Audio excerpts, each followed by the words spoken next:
Welcome back to another episode of Infidelity Tales Lab. We're thankful for your continued viewership. Before we begin, tell us, where in the world are you watching from? We love knowing our global reach. Now, let's dive into today's story. Chapter 1. Cracks in Paradise. Derek Thompson stood at his kitchen window, watching the morning sun cast long shadows across his manicured lawn. At 38, he possessed the kind of quiet intensity that made people instinctively step aside when he walked through a room. His military bearing, earned through 8 years as a Marine Corps reconnaissance specialist, had never quite left him, even after transitioning into civilian life as a successful construction contractor.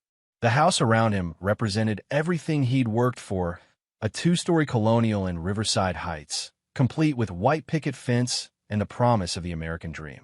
He'd built this life brick by brick, sacrifice by sacrifice, believing he was creating something permanent for his family. Lauren, his wife of 7 years, had left 2 days ago for what she called a critical business conference in Chicago. Her marketing firm, she'd explained with that practice smile, needed her to secure a major client. Derek had nodded, kissed her goodbye, and promised to take good care of their 5-year-old daughter, Emma. But something felt different this time. Lauren had been distant for months, her phone always face down, her explanations for late nights becoming increasingly elaborate. Derek's instincts, honed by years of reading dangerous situations, whispered that something was wrong. "Daddy," Emma's small voice broke his reverie. She stood in the doorway wearing her favorite purple pajamas, her dark hair tousled from sleep. But there was something in her posture, a hesitancy that struck Derek as unusual. "Morning, princess," Derek said, kneeling to her level. "How about we make pancakes for breakfast?" Emma's eyes widened with something that looked like surprise, then quickly lowered. Am I allowed to have pancakes?" The question hit Derek like a physical blow. Allowed? What 5-year-old asked if they were allowed to eat breakfast? "Of course you are, sweetheart. You can have whatever you want." Emma's lip trembled. "Mommy says I can only eat when I'm good. I've been bad lately." Derek's blood turned to ice. His daughter, his precious little girl, had been conditioned to question her right to food. The implications crashed over him like a tsunami, and for a moment, the careful control he'd maintained over his emotions threatened to shatter. "Emma, honey," Derek said, his voice steady despite the rage building in his chest. "You are always good. Always.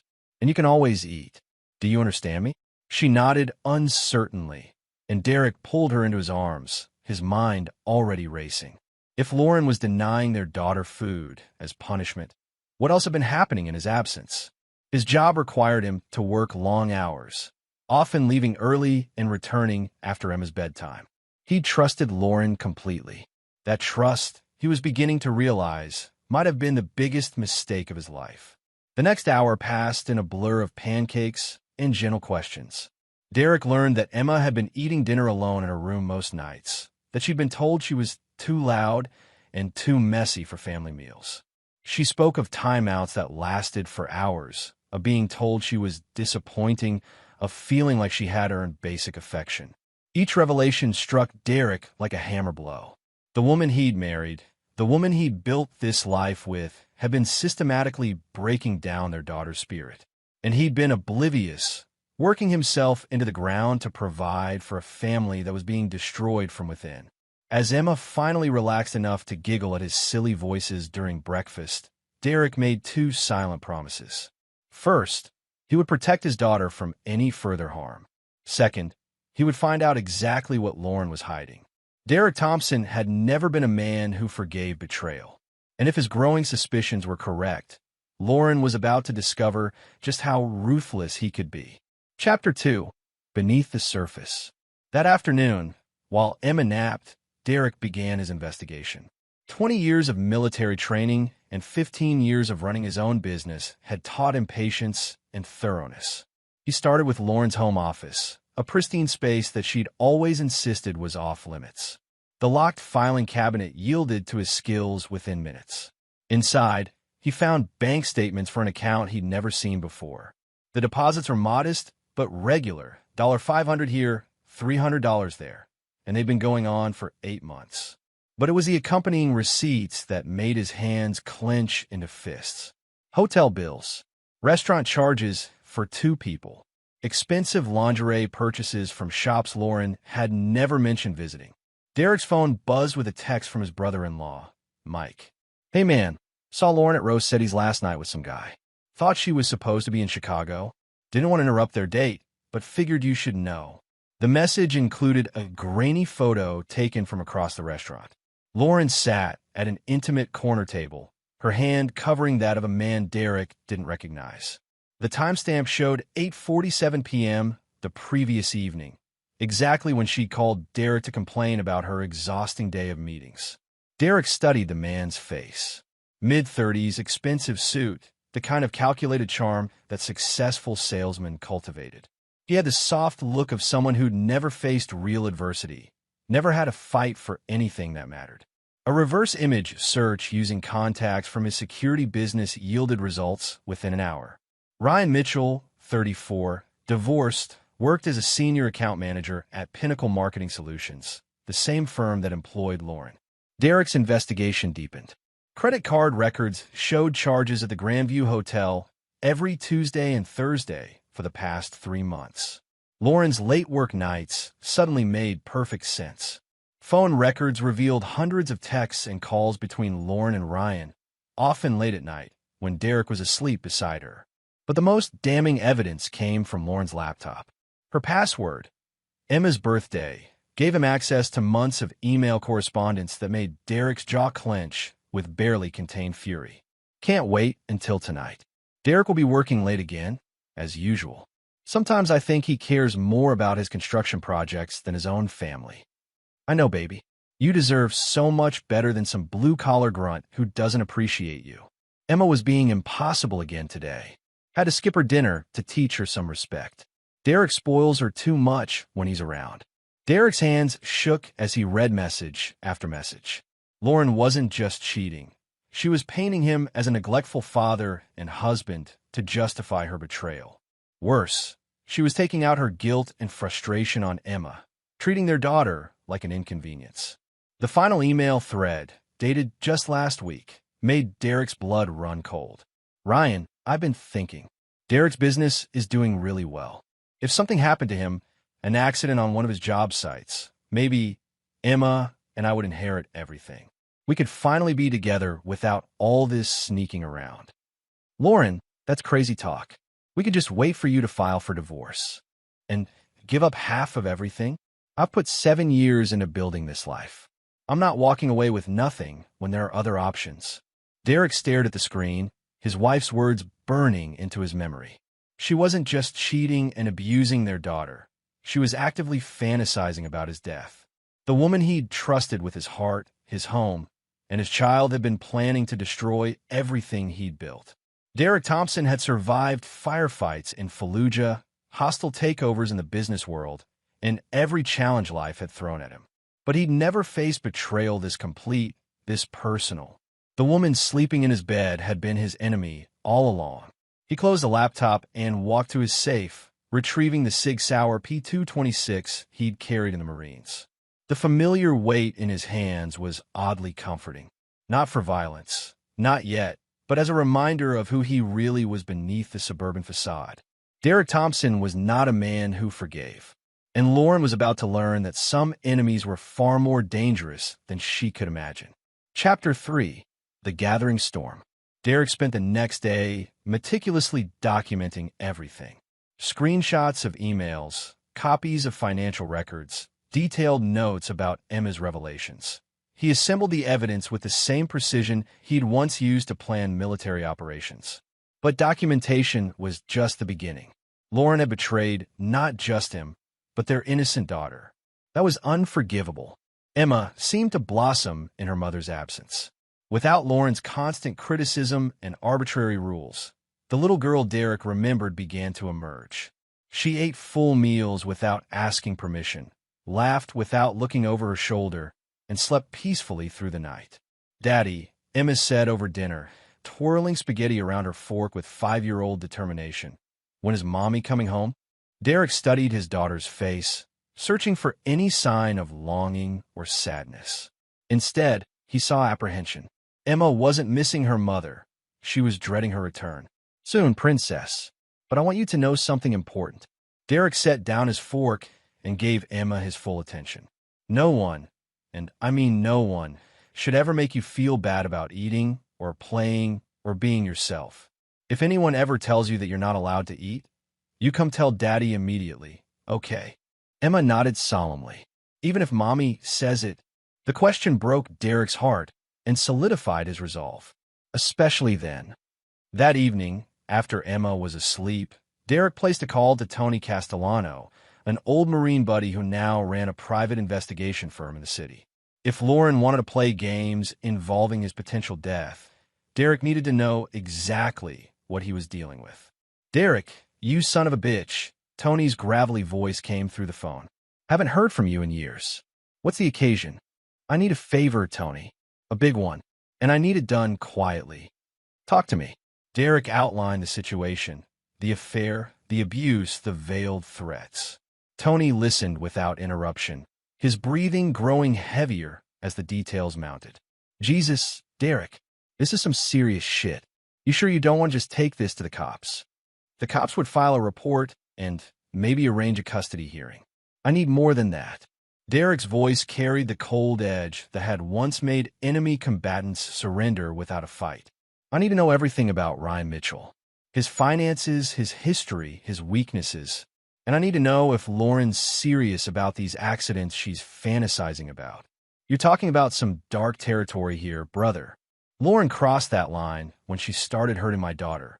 Derek stared out his window at the peaceful suburban street, knowing that the tranquility was about to shatter. "I'm not looking to do anything I can't live with, but I'm also not going to let this slide." Tony was quiet for a long moment. "Give me 48 hours. I'll have everything you need." "Thanks, Tony. I won't forget this. Just be careful, Derek. I know that look in your voice. I've seen what happens when you get that look." Derek hung up and poured himself 3 fingers of bourbon, his first drink in 6 months. Lauren would return from her business trip tomorrow evening, full of stories about client meetings and conference sessions. She'd kiss him hello with the same lips that had been on Ryan Mitchell, hug Emma with the same hands that had denied her food. But Derek would be ready. He'd spent his military career learning that the key to victory wasn't superior firepower. It was superior information and the will to act on it. Lauren and Ryan had made their choices. Now Derek would make his. He raised his glass in a silent toast to the darkness outside his window. By the time this was over, Lauren and Ryan would understand that Derek Thompson was not a man who could be betrayed without consequences. The suburbs might have softened his edges, but they hadn't changed his core. And his core was forged in places where mercy was a luxury no one could afford. Chapter 4. Masks and Revelations. Lauren returned from Chicago with a suitcase full of lies and a smile that no longer fooled Derek for a second. She swept into the house like a whirlwind, dispensing air kisses and fabricated stories about client presentations and networking dinners. "I miss you both so much," she declared, though Derek noticed she barely glanced at Emma, who had instinctively moved closer to him upon her mother's arrival. "How was the conference?" Derek asked, his voice perfectly neutral as he helped with her luggage. "Exhausting, but productive. The Hartwell account is practically in the bag." Lauren's practiced enthusiasm felt like nails on a chalkboard. "I barely had time to eat, let alone see the city." Derek nodded sympathetically, knowing she'd spent Tuesday night at Rossetti's with Ryan and Wednesday at the Grandview Hotel. "Well, you're home now. That's what matters." That evening, Derek watched Lauren slip back into her role as suburban mother with chilling ease. She criticized Emma's table manners, imposed an arbitrarily early bedtime, and re-established the atmosphere of walking on eggshells that had become normal in their house. "She's gotten spoiled while I was away," Lauren complained as they cleaned up after dinner. "I can tell you've been too lenient with her." Derek bit back his first 3 responses, each of which would have ended their marriage on the spot. Instead, he smiled mildly. "She seemed fine to me. Maybe she's just adjusting to having you back." Lauren's laugh had a brittle edge. "You're too soft, Derek. Emma needs structure, discipline. Children who don't learn boundaries early become problems later. Like denying a 5-year-old food." Derek thought, but kept his expression pleasant. I'm sure you know best. His phone buzzed with a text from Tony. Package delivered. Check your email. Derek excused himself to his home office, where Tony's report waited in his encrypted inbox. The contents made Derek's hands clench with barely controlled rage. Ryan Mitchell wasn't just Lauren's affair partner. He was a predator with a pattern. His divorce had been triggered by his ex-wife's discovery of multiple affairs. Before that, he'd been fired from 2 previous jobs for inappropriate relationships with subordinates. He had gambling debts, a cocaine habit, and a history of manipulating vulnerable women. But the most damning information concerned Lauren herself. Tony's investigation had uncovered a previous marriage Derek had never known about, a brief union at 19 that had ended when her first husband discovered her in bed with his best friend. There were also credit cards in Emma's name, fraudulent insurance claims, and a pattern of financial manipulation that painted Lauren as far more calculating than Derek had ever imagined. The final piece of the puzzle came in the form of surveillance footage from the Grandview Hotel. Lauren and Ryan, clearly intoxicated, laughing about something as they stumbled toward the elevator. The timestamp showed it was taken just hours before Lauren had called Derek to say goodnight, claiming she was exhausted from meetings. Derek printed everything, organizing it into a folder that would serve as the foundation for what came next. Lauren thought she was playing a game where only she knew the rules. She was about to discover that Derek had been studying the board all along. A soft knock interrupted his thoughts. Emma stood in the doorway, clutching her stuffed elephant. "Daddy? I can't sleep. Mommy said I was too loud at dinner and I might not get breakfast tomorrow." Derek's vision went red for a moment. He knelt down and pulled Emma into his arms. "Princess, you will always get breakfast. Always. Daddy promises. But what if you're at work and Mommy? Then you call Daddy immediately. I'll give you a special phone just for emergencies. Okay?" Emma nodded against his chest, and Derek made another silent promise. Whatever Lauren had planned for him, whatever sick game she wanted to play with Ryan, she would never hurt Emma again. Derek Thompson had spent years learning that the most effective warfare was psychological. By the time he was finished, Lauren and Ryan would beg for the mercy he'd never considered giving them. Chapter 5. The Web Titans. Derek's construction business had taught him that the strongest structures were built with careful planning and attention to every detail. Destroying those same structures required the same methodical approach. You had to know exactly where to apply pressure to bring the whole thing crashing down. Over the next 2 weeks, Derek maintained his facade of suburban normalcy while quietly maneuvering the pieces into position. To Lauren, he appeared to be the same devoted husband he'd always been. She had no idea that every conversation was being recorded, every action documented, every weakness cataloged for future use. Tony's ongoing surveillance revealed the full scope of Lauren and Ryan's relationship. They met twice a week at the Grandview, supplemented by lunch dates and late-night phone calls. More disturbing were the conversations Tony managed to record using sophisticated listening devices. Derek's been different lately. Lauren's voice crackled through Derek's earphones as he listened to the latest surveillance tape. More attentive. "It's actually kind of annoying." "Maybe he suspects something," Ryan replied, his voice thick with bourbon and arrogance. "Derek? Please." The man is completely oblivious. He's so focused on his construction projects that he barely notices what's happening in his own house. Derek's jaw clenched. Lauren was right about one thing. He had been oblivious. But that time was over. "Besides," Lauren continued, "I've been thinking more about our conversation. About the accident." Derek's blood turned to ice. This was the first time they'd returned to the topic since the emails. "Lauren, we talked about this. That's crazy, dangerous territory." "Is it though?" Derek works with heavy machinery every day. Job sites are inherently dangerous. If something happened, Lauren's voice took on a dreamy quality that made Derek's skin crawl. "The life insurance alone is worth $2 million. Plus the business, the house, everything. And Emma." There was a long pause. Emma would be better off without Derek filling her head with his blue-collar values. "We could give her a proper upbringing."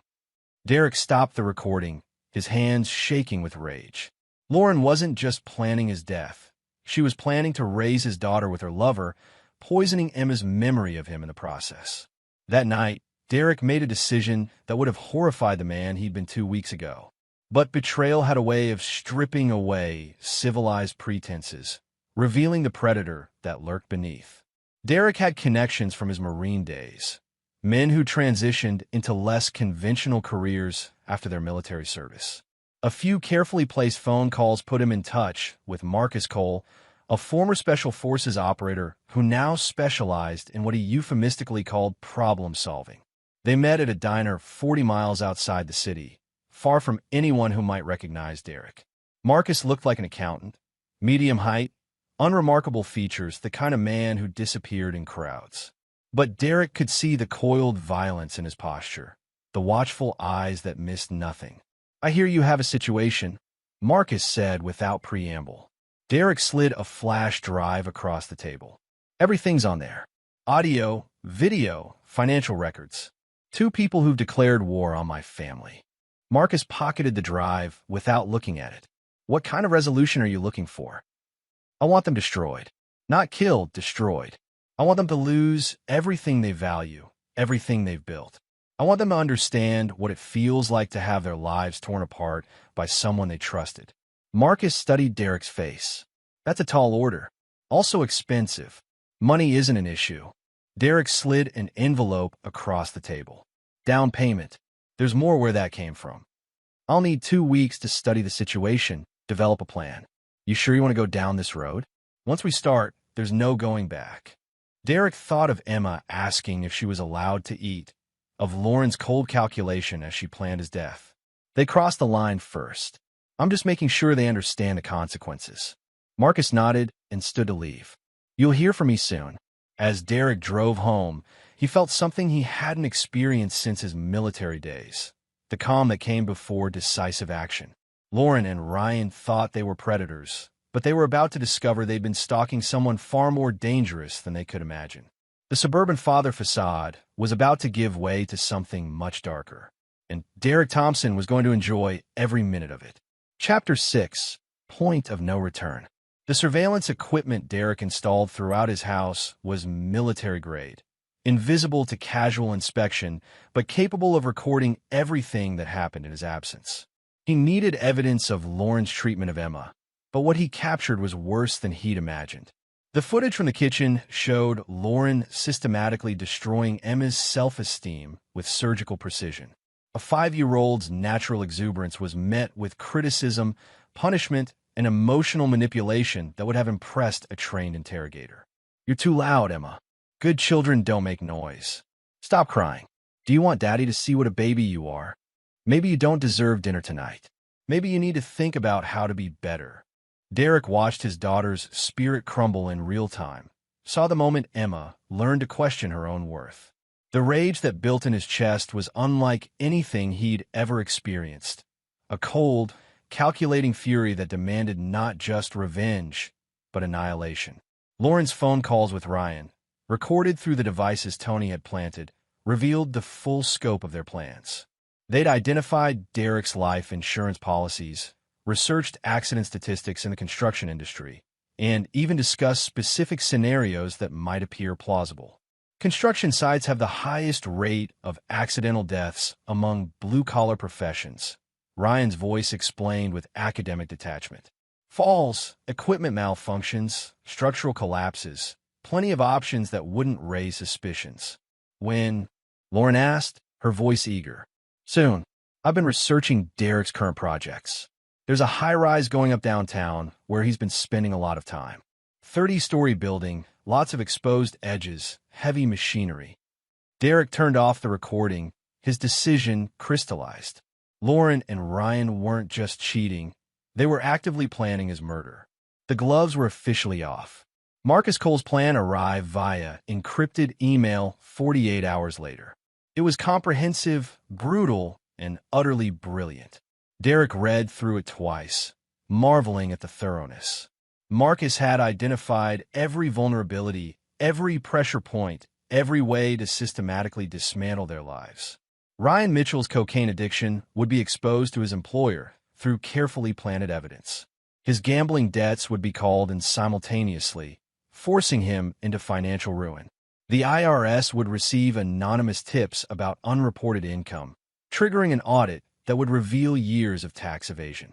His ex-wife would receive evidence of his continued infidelity, giving her ammunition to revisit their divorce settlement. Lauren's destruction would be more personal. The fraudulent credit cards in Emma's name would be reported to authorities. Her previous marriage, hidden from Derek, would be exposed along with the pattern of manipulation and betrayal that defined her relationships. Most devastating of all, her own recorded conversations about Emma's abuse would be submitted to Child Protective Services. But the masterstroke was purely Derek's addition to the plan. Lauren wanted him dead for his life insurance. He would make sure she got exactly what she'd asked for, in a way she'd never expect. That evening, Derek took Emma to his parents' house for an impromptu sleepover. His mother, Margaret, had always doted on her granddaughter, and Derek trusted her completely. "Is everything all right, son?" his father asked as they watched Emma play in the backyard. Tom Thompson had served 2 tours in Vietnam and recognized the look in his son's eyes. "It will be," Derek replied. "But I need Emma somewhere safe for a few days. Can you keep her here without asking questions?" Tom nodded slowly. "Your mother and I would love to have her. Take as long as you need." Derek kissed Emma goodbye, promising he'd see her soon. As he drove away, he felt the last restraints of his civilized self falling away. Lauren and Ryan had declared war on his family. Now, they would learn what happened when you targeted Derek Thompson's child. The suburban father was gone. In his place stood something much more dangerous, a man with nothing left to lose and all the skills necessary to destroy his enemies completely. Phase 3 was about to begin, and Derek intended to make it unforgettable. Chapter 7. The Trap Springs. Derek's accidental death occurred on a rainy Thursday morning at the Meridian Tower construction site. According to witnesses, he was inspecting the 28th floor when a safety cable snapped, sending him plummeting toward the street below. The fall should have been fatal. Would have been fatal if not for the carefully positioned airbag concealed beneath the construction tarp. Derek hit the bag hard enough to bruise every bone in his body, but Marcus Cole's planning was flawless. The impact looked devastating from above, and Derek's apparent lifeless form disappearing beneath the tarp sold the illusion completely.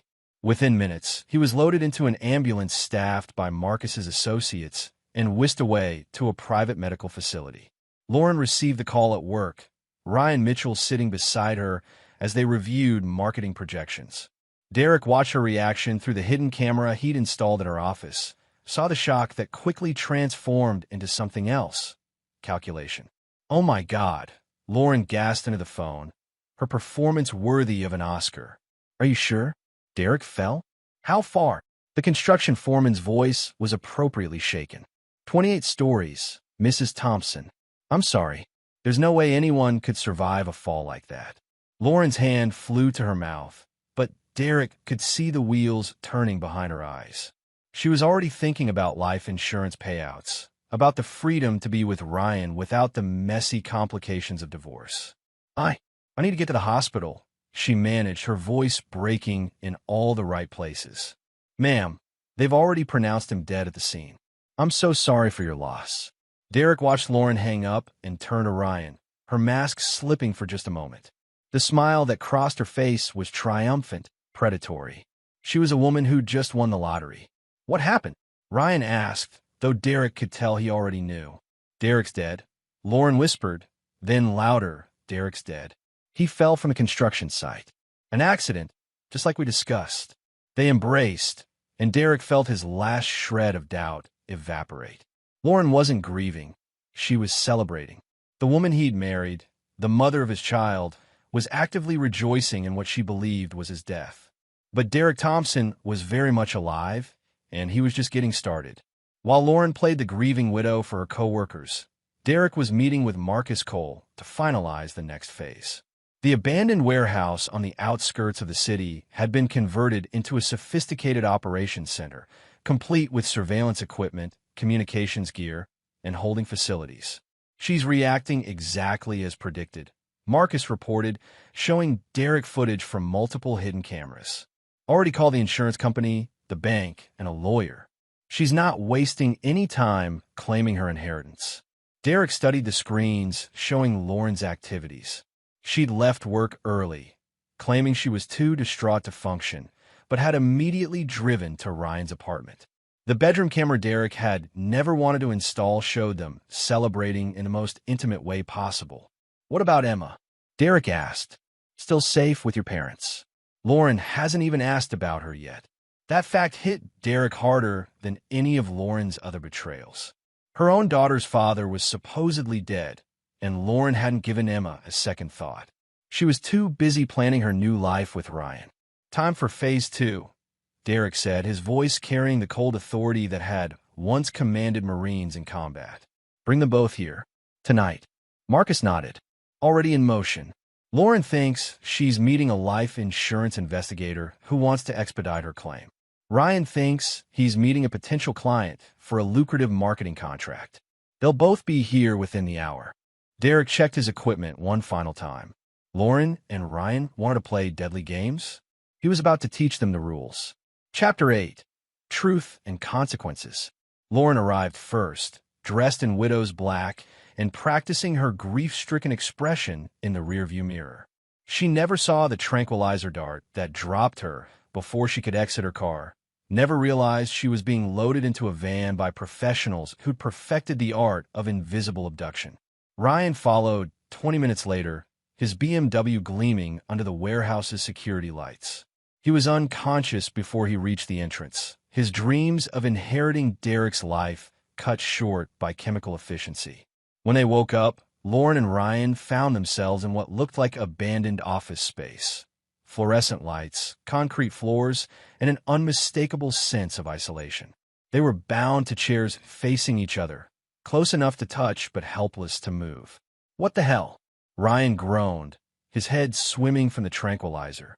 Lauren was more alert, her eyes scanning their surroundings with the calculating intelligence Derek had once found attractive. "We've been kidnapped," she said, her voice steady despite their circumstances. "Very good, Lauren." Derek's voice came from speakers hidden throughout the room, electronically disguised, but carrying an authority that made both prisoners flinch. "Though kidnapped isn't quite accurate. You're here for a performance review." "Who are you?" Lauren demanded. "What do you want?" "I want to discuss your recent activities. Specifically, your celebration of your husband's untimely death." Derek watched their faces through hidden cameras, saw the moment comprehension dawned. Lauren's eyes widened with something approaching panic, while Ryan looked confused and terrified. "I don't know what you're talking about," Lauren said, but her voice lacked conviction. "Really? Let me refresh your memory." Derek activated the video screens mounted around the room. Lauren and Ryan watched themselves celebrating Derek's death, saw their intimate moments replayed in high definition. They witnessed their own conversations about murder, insurance money, and their plans for Derek's daughter. "Jesus Christ," Ryan whispered. "How long have you been watching us?" "Long enough to understand exactly who you are," Derek replied. "Lauren Thompson, unfaithful wife, child abuser, and would-be murderer. Ryan Mitchell, predator, manipulator, and accessory to planned homicide." "Did I miss anything?" Lauren's mask finally slipped completely. "Derek's dead. I watched him fall. Whoever you are, whatever you want, you're too late for revenge." Derek stepped into the light, no longer bothering to disguise his voice. "Hello, Lauren." The sound she made was somewhere between a gasp and a scream. Ryan stared in shock, his mind struggling to process the impossibility of Derek's presence. "Surprised?" Derek asked mildly. "I have to admit I was surprised too. Surprised by how quickly you moved on from my death. Surprised by how little you cared about Emma's well-being. Most of all, surprised by how thoroughly you planned my murder." "Derek, I can explain," Lauren began. "No explanations necessary. I heard everything, saw everything. The affair, the abuse, the planning. You wanted me dead for my insurance money. You wanted to raise my daughter with your lover. You wanted to erase me from Emma's life." Derek circled their chairs slowly, letting the weight of discovery settle over them. "So I decided to give you exactly what you wanted. Derek Thompson, The trusting husband and father is dead. What you're looking at now is something else entirely. Ryan found his voice.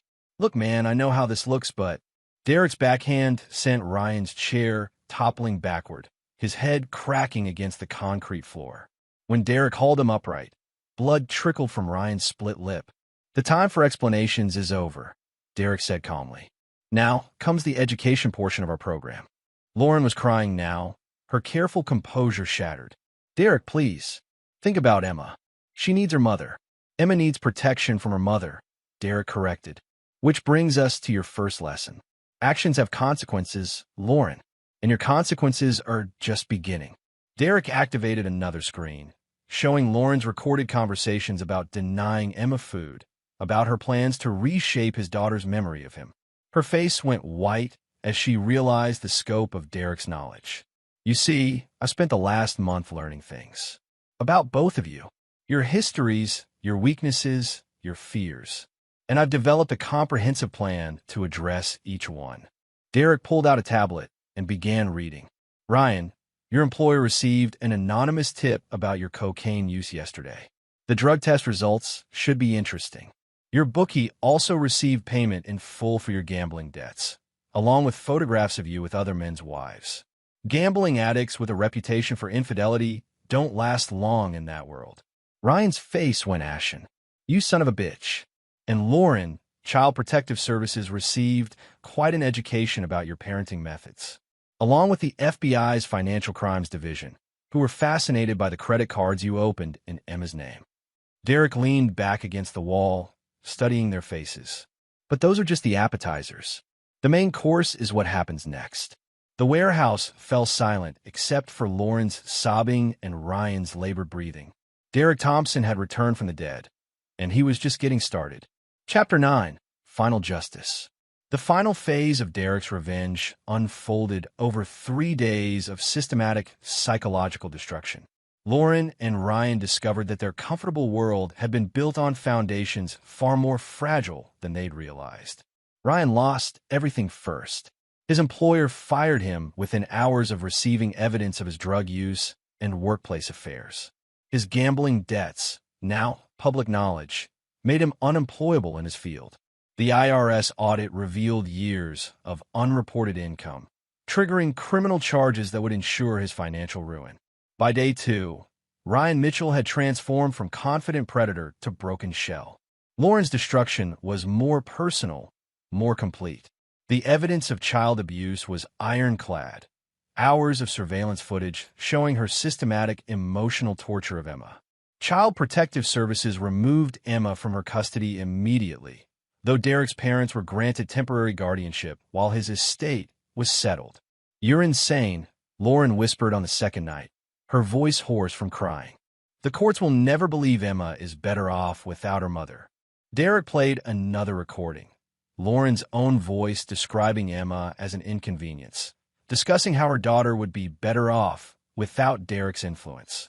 The courts are very interested in mothers who view their children as obstacles to their sex lives. By the third day, Lauren faced criminal charges for child abuse, financial fraud, and conspiracy to commit murder.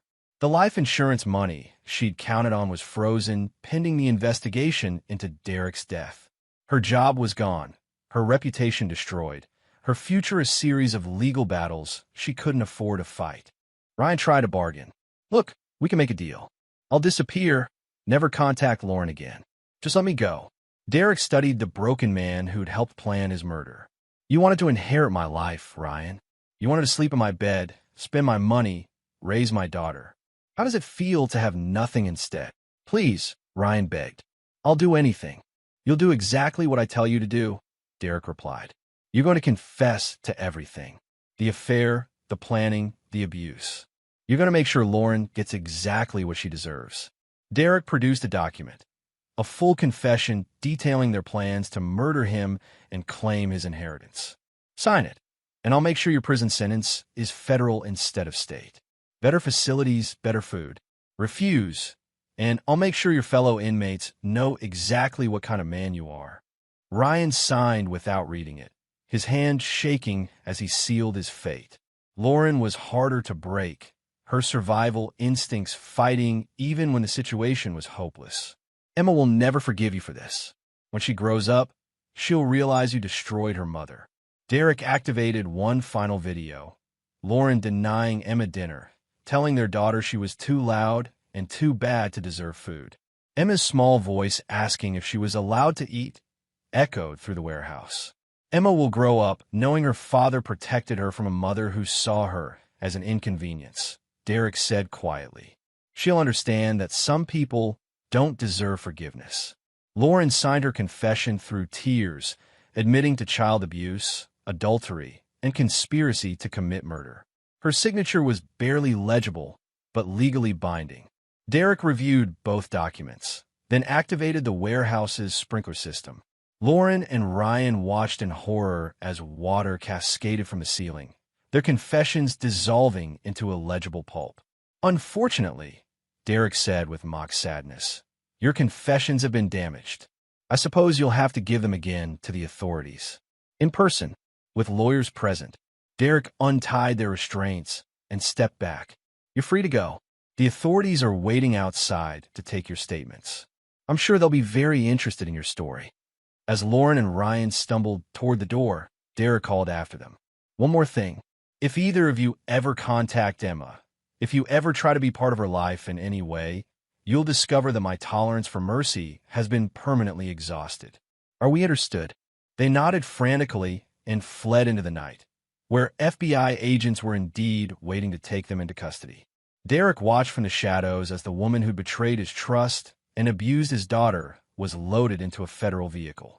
Lauren Thompson had wanted to be a widow, so she could start fresh with her lover. Now she would be a convict instead, and Ryan would be nothing but a memory. 2 weeks later, Derek Thompson officially survived his construction accident through a miraculous series of events that kept the insurance investigators busy but satisfied. His recovery was deemed nothing short of miraculous, though he would require extensive physical therapy. Emma ran into his arms when he returned home, her joy undiminished by her mother's absence. Daddy, you're okay. Grandma said you got hurt, but you were going to be fine. I'm better than fine, princess, Derek said, holding his daughter close. And I'm never going to let anyone hurt you again. Lauren received a 15-year sentence for child abuse, financial fraud, and conspiracy to commit murder. Ryan got 12 years as a cooperating witness. Both would be eligible for parole eventually, but Derek had made it clear that their release would simply mark the beginning of a new phase of his attention. Derek Thompson had learned that some betrayals were too complete to forgive, some enemies too dangerous to show mercy. He'd protected his daughter, destroyed his enemies, and secured their future. The suburban facade was gone, replaced by something harder and more honest. In the end, Lauren had been right about one thing. Derek Thompson had died in that fall. What emerged from the ruins was something his enemies would never forget, and something his daughter would always be able to count on. Some men were built to forgive. Derek Thompson was built to protect what mattered, no matter the cost. And Emma would never have to ask if she was allowed to eat again. And there you have it. Another story comes to an end. What did you think? I'd love to hear your thoughts in the comments below. If you enjoy this story, consider joining our community by subscribing. It means the world to us. For more stories like this one, check out the recommended videos on screen. And I'll see you there. Thank you for joining us at Infidelity Tales Lab today. Your presence means the world to us. Tell us, which corner of the globe are you watching from? We love knowing our global reach. Now, let's dive into today's story. Chapter 1, Whispers of Betrayal. The clock on the dashboard read 2:37 p.m. when Vincent Mercer pulled into the parking garage of his luxury apartment building. He wasn't supposed to be home for another 4 hours, but that was the point of his surprise. Today marked 5 years of marriage to Natalie, and he'd managed to wrap up his business meetings early to celebrate properly. Vincent was 35, with broad shoulders and the kind of confidence that came from building a security consulting firm from scratch. 10 years ago, he'd been discharged from the Marines after an injury, carrying nothing but specialized training and unshakable determination. Now, Mercer Security Solutions had contracts with half the corporations in the city. Success hadn't softened him, though. Beneath his tailored suits and polished exterior lay the same calculating mind that had once planned military operations. The small velvet box in his pocket contained a diamond necklace that had cost more than his first car.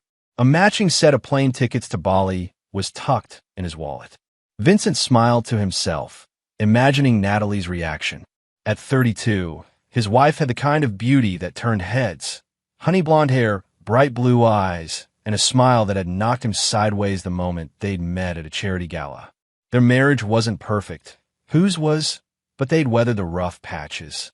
The last year had been especially strained after Natalie's third miscarriage.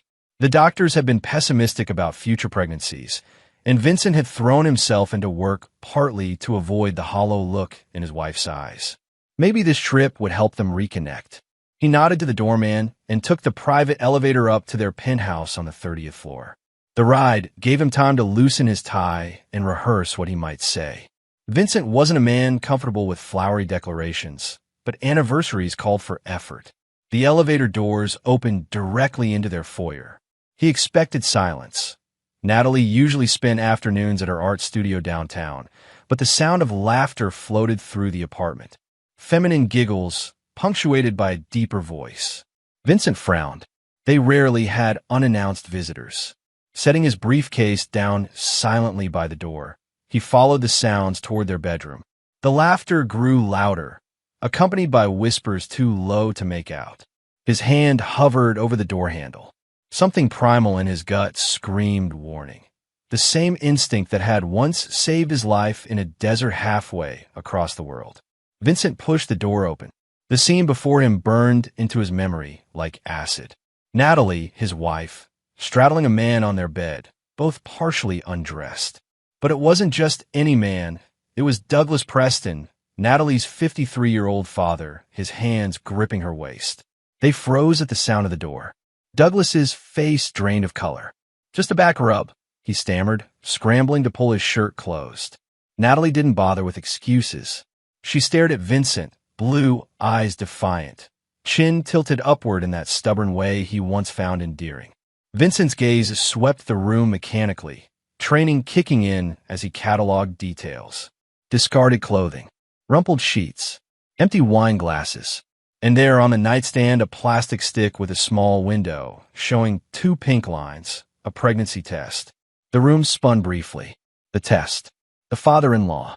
The pieces assembled themselves into a grotesque puzzle. 5 years, Vincent said, his voice unnaturally calm. The velvet box burned in his pocket. "Vincent, you're home early," Natalie said, finally breaking her silence. She made no move to cover herself, as if dignity were now irrelevant. "This isn't what it looks like." "Really?" Vincent's laugh was hollow. "Because it looks like my wife is fucking her father, and apparently I might be congratulating you both on a baby."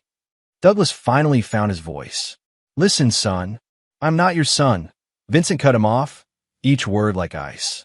"And she is no longer my wife." "Don't be dramatic," Natalie sighed, climbing off the bed. "We could talk about this like adults." Vincent's mind raced through scenarios, calculations, contingencies. The military had taught him to respond to ambushes with precision, not emotion. "How long?" Douglas and Natalie exchanged glances. 2 years, she admitted finally. "It just happened." 2 years. Half their marriage. "Get dressed," Vincent said. "Both of you. You have 10 minutes to leave before I call the police and report this situation." "You can't just throw me out of my own home," Natalie protested. "Your name isn't on the lease or the mortgage," Vincent reminded her. "I made sure of that after your gambling problem 3 years ago. This is legally my apartment." Douglas was hurriedly buttoning his shirt. "Natalie, maybe we should go to my place, let things cool down." Vincent stepped back from the doorway. 9 minutes now. He walked to the living room, removed his phone, and called his lawyer, Russell Bennett, an old military buddy who'd gone to law school after discharge. "I need emergency legal counsel. My wife's been having an affair. I want divorce papers drawn up immediately." As he spoke, he heard hurried movements from the bedroom, hushed arguments. Vincent opened his home safe and removed key documents, their prenuptial agreement, financial records, passport. By the time Natalie and Douglas emerged, suitcases hastily packed, he was sitting calmly on the couch, a glass of scotch in hand. "Vincent, please," Natalie tried one more time. "Let's not be hasty." "Is it mine?" he asked, nodding toward her still flat stomach. Her silence was answer enough. "That's what I thought." Vincent raised his glass in mock toast. "Happy anniversary, Natalie." After they left, Vincent sat in perfect stillness, the scotch untouched, his mind working. This wasn't just betrayal. This was war. And Vincent Mercer had never lost a war. Chapter 2. The Chess Players. Vincent spent the night reviewing security footage from the building's cameras. As the head of a security firm, he'd installed additional surveillance in the penthouse after a break-in attempt last year. Most people, including Natalie, didn't realize the full extent of the system. The recordings confirmed his worst fears. Douglas had been visiting regularly when Vincent traveled for business. Sometimes Natalie's mother, Eleanor, accompanied him, sitting in the living room, oblivious, while her husband made excuses to check on something in another room. "Jesus," Vincent muttered, watching months of betrayal compressed into hours of footage. The scotch bottle beside him was now half empty. His phone buzzed with messages from Natalie, alternating between pleas and threats. He blocked her number without reading them. At 7 a.m., Russell Bennett arrived, looking grave in his charcoal suit. "I've drafted preliminary divorce papers," he said, setting his briefcase on the counter. "But there's something else you should know." Vincent raised an eyebrow. "I had my investigator do some digging overnight. Your in-laws have been having financial problems. Douglas's investment firm is under SEC investigation. They've been hemorrhaging client funds for months." Vincent's jaw tightened. "And let me guess, Natalie's been helping Daddy Dearest with cash infusions from our accounts." Russell nodded. "About $1.2 million over the past year. She had access to your joint accounts." "That explains the sudden interest in our financial statements," Vincent said, remembering how Natalie had volunteered to handle their banking in recent months. "She never cared about money before, just spent it." "There's more," Russell continued. "The Preston family has a history of unusual relationships. Douglas's own father apparently had an affair with his stepdaughter years ago. It was hushed up, but my guy found court records." Vincent felt nauseated. "A family tradition, then? What do you want to do?" Russell asked. "We have grounds for divorce based on adultery. The prenup is clear. She gets nothing in case of infidelity. But with the money she's taken and the potential complexities of the pregnancy, things could get messy.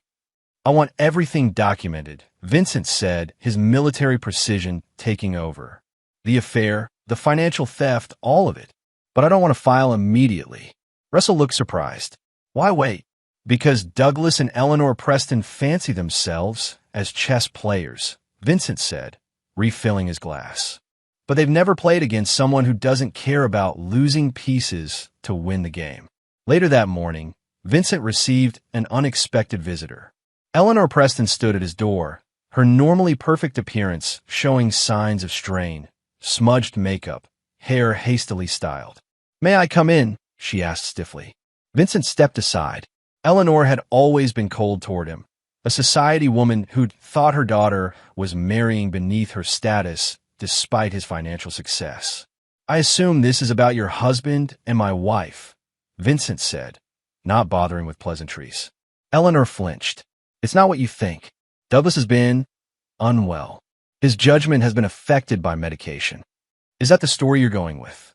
Vincent asked, almost pitying her desperate attempt. "Natalie says you're refusing to speak with her," Eleanor continued. "She's distraught. The stress isn't good for the baby." "The baby that's not mine?" Vincent watched her face carefully. Eleanor's expression flickered. "Of course it's yours. Don't be ridiculous." "Eleanor, I've seen the security footage from this apartment. I know how long this has been going on." The color drained from her face. "You've been spying on your own wife.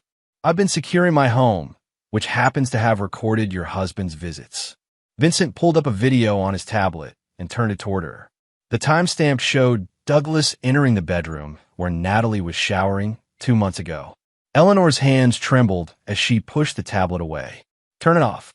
"Did you know?" Vincent asked quietly. "Know what?" Her voice was brittle. "About them." About the fact that your husband has been sleeping with your daughter. About the money they've been siphoning from my accounts to cover his investment losses. Eleanor's silence was damning. I thought so, Vincent said. Here's what's going to happen. You're going to leave here and tell them that I'm devastated, drinking heavily, and talking about moving out of state.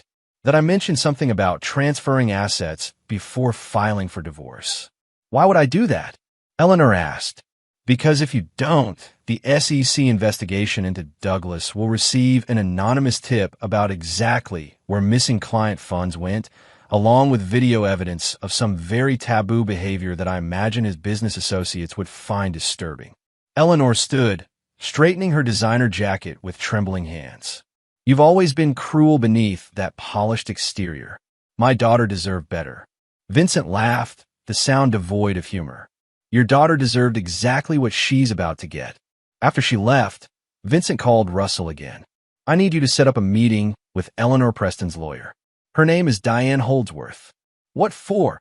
Russell asked. I'm going to need allies where they least expect them, Vincent replied, already formulating the next phase of his plan. Chapter 3, Bloodlines. The DNA testing facility was sterile and efficient. Vincent sat in the waiting room, watching people come and go, couples looking nervous, men trying to appear casual, women with tight expressions. Everyone here was seeking confirmation of something they already suspected. His phone buzzed with a text from an unknown number. It's Natalie. Please don't do this. The baby is yours. Let's talk. Vincent deleted it without responding. Instead, he pulled up the email from his private investigator. Douglas Preston's financials were even worse than initially thought. His firm had lost over $30 million in client funds through a series of catastrophically bad investments. The SEC was circling, and criminal charges were likely forthcoming. The pieces were coming together.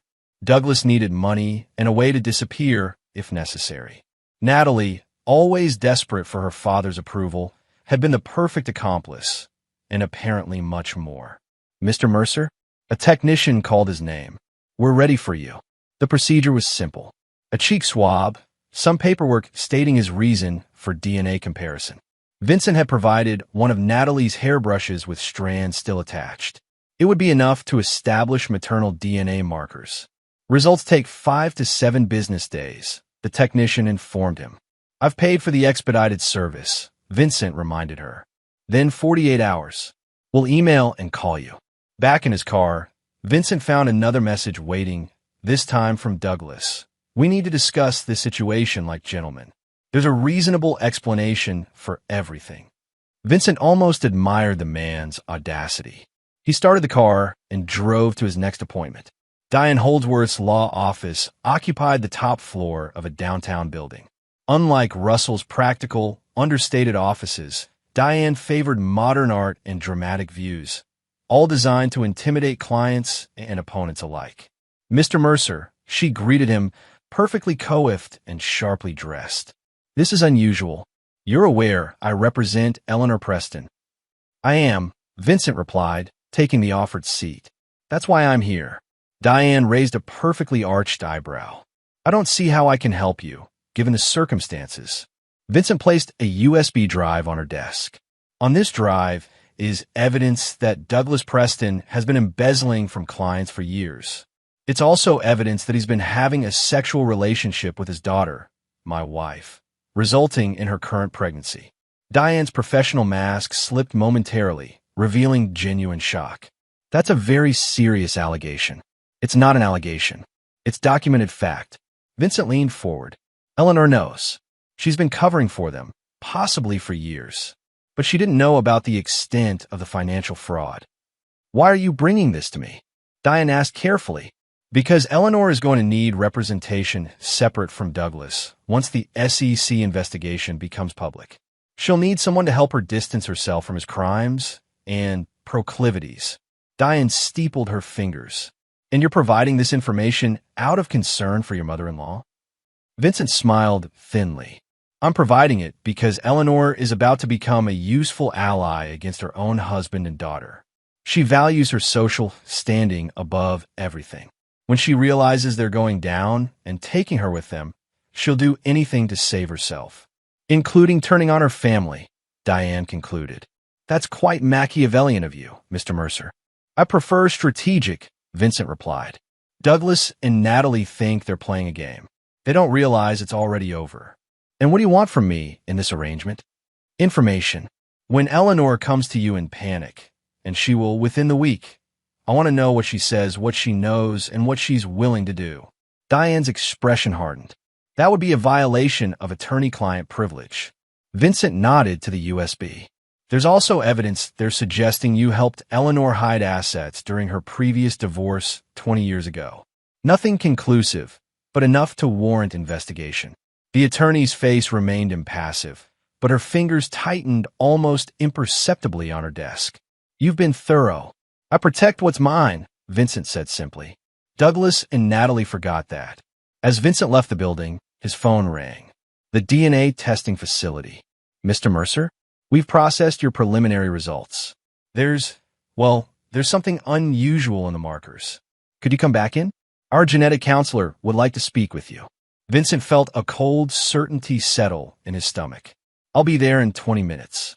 The genetic counselor was a soft-spoken woman named Dr. Levinson. She pulled up results on her computer screen, pointing to highlighted sections. We were able to extract sufficient DNA from both samples, she explained. The unusual finding is this pattern here. It indicates a genetic relationship between the maternal and paternal lines that's closer than typical. Meaning, the genetic markers suggest the father of this pregnancy shares DNA with the mother. They're likely related. First-degree relatives, in fact. Vincent had expected it, but hearing it confirmed still felt like a physical blow. Her father, Dr. Levinson, nodded uncomfortably. That would be consistent with these findings. Mr. Mercer, I should inform you that we're mandatory reporters in cases where genetic testing suggests inappropriate relationships, especially when a pregnancy is involved. I understand, Vincent said. I'll be filing police reports myself. Can I get those results in writing? 20 minutes later, Vincent sat in his car, staring at the official letterhead confirming his suspicions. His phone buzzed again, Natalie from another new number. He declined to call. Instead, he called Russell. I need you to draft documents for a restraining order. And contact that detective you know, Miller. Tell him I have evidence of financial crimes and other matters that require police attention. You're moving forward with everything? Russell asked. Yes, Vincent replied, his voice hardening as he started the car. It's time to show them what happens when you declare war on the wrong enemy. Chapter 4. Shifting Alliances.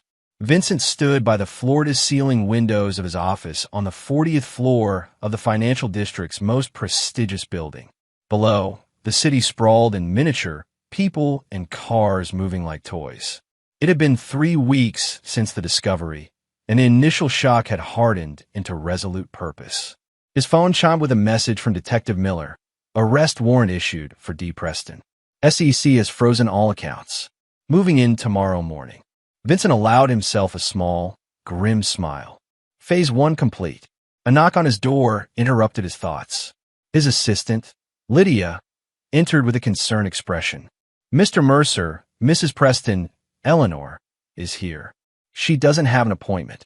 Send her in, Vincent replied, straightening his tie. Eleanor looked considerably less polished than their last meeting.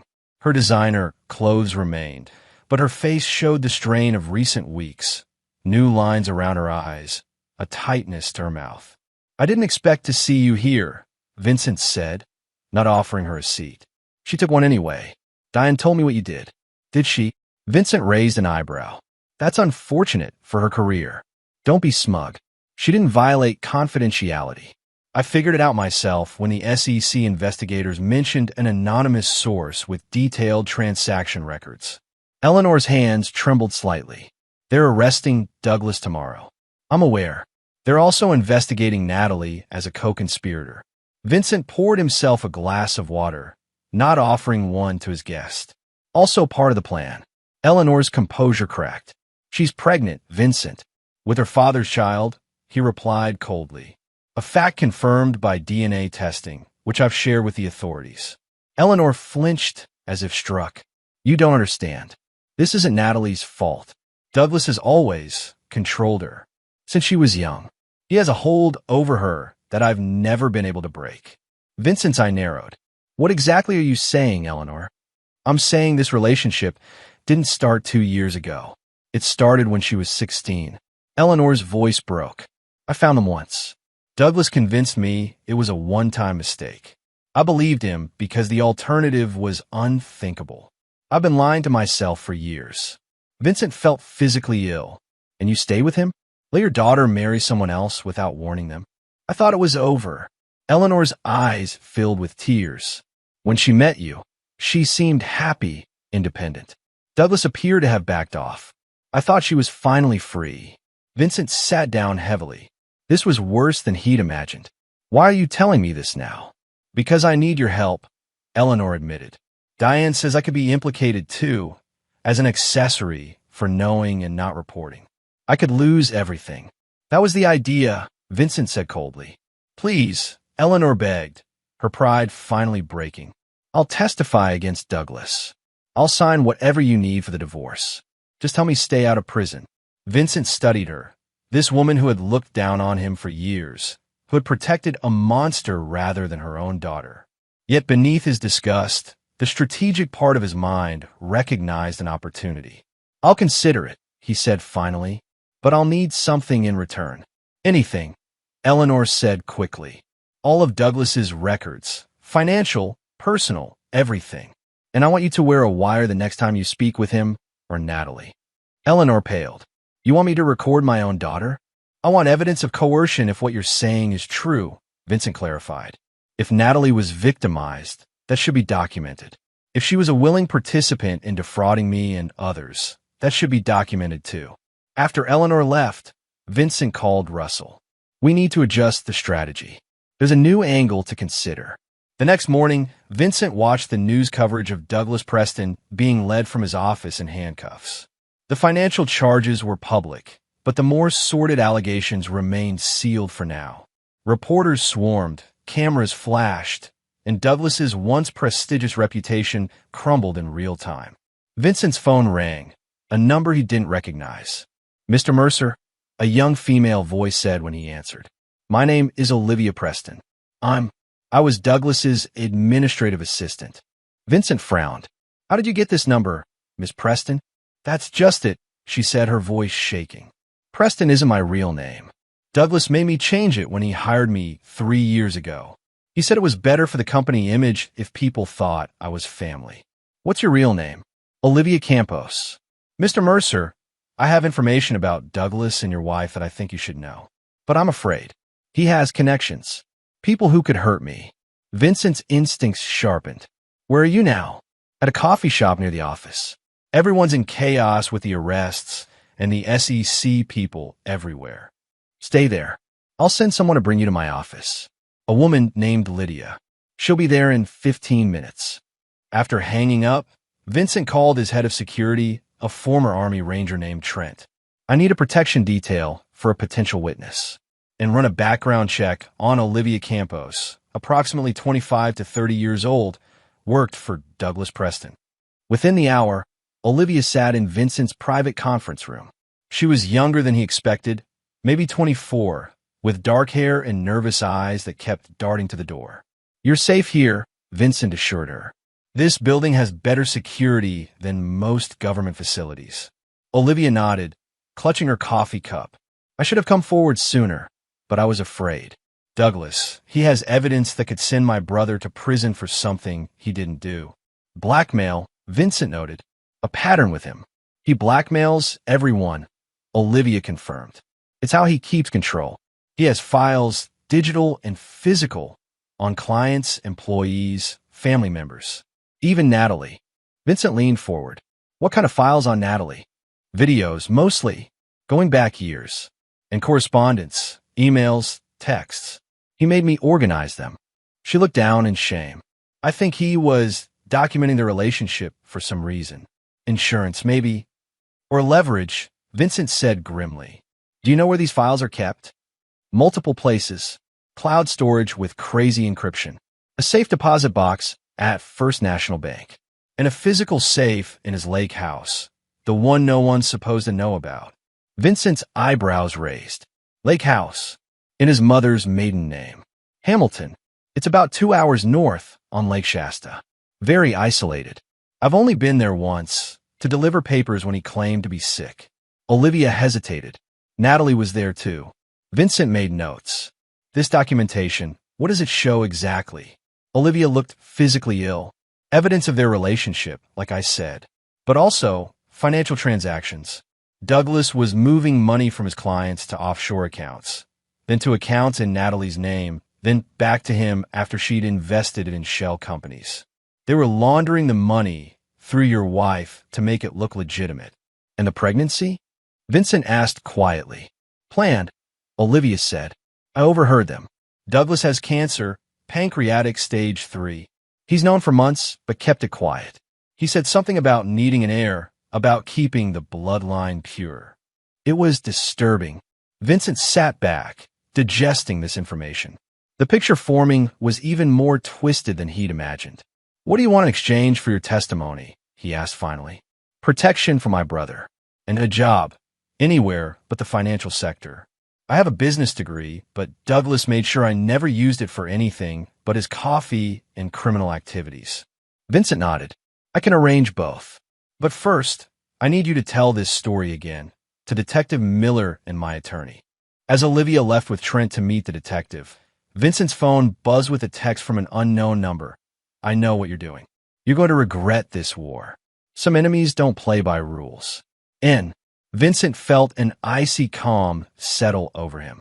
Natalie was finally showing her true face, not a victim, but a willing accomplice and manipulator. That made what came next much easier. He called Eleanor. How soon can you give me access to that lake house? Chapter 5. The Lake House. Lake Shasta gleamed silver under the autumn moon as Vincent navigated the winding road toward the secluded property Olivia had identified. Eleanor had provided the security codes and assured him the place would be empty. Douglas was in custody, and Natalie had been staying with a friend since the arrest. Beside Vincent in the passenger seat, Trent checked his equipment.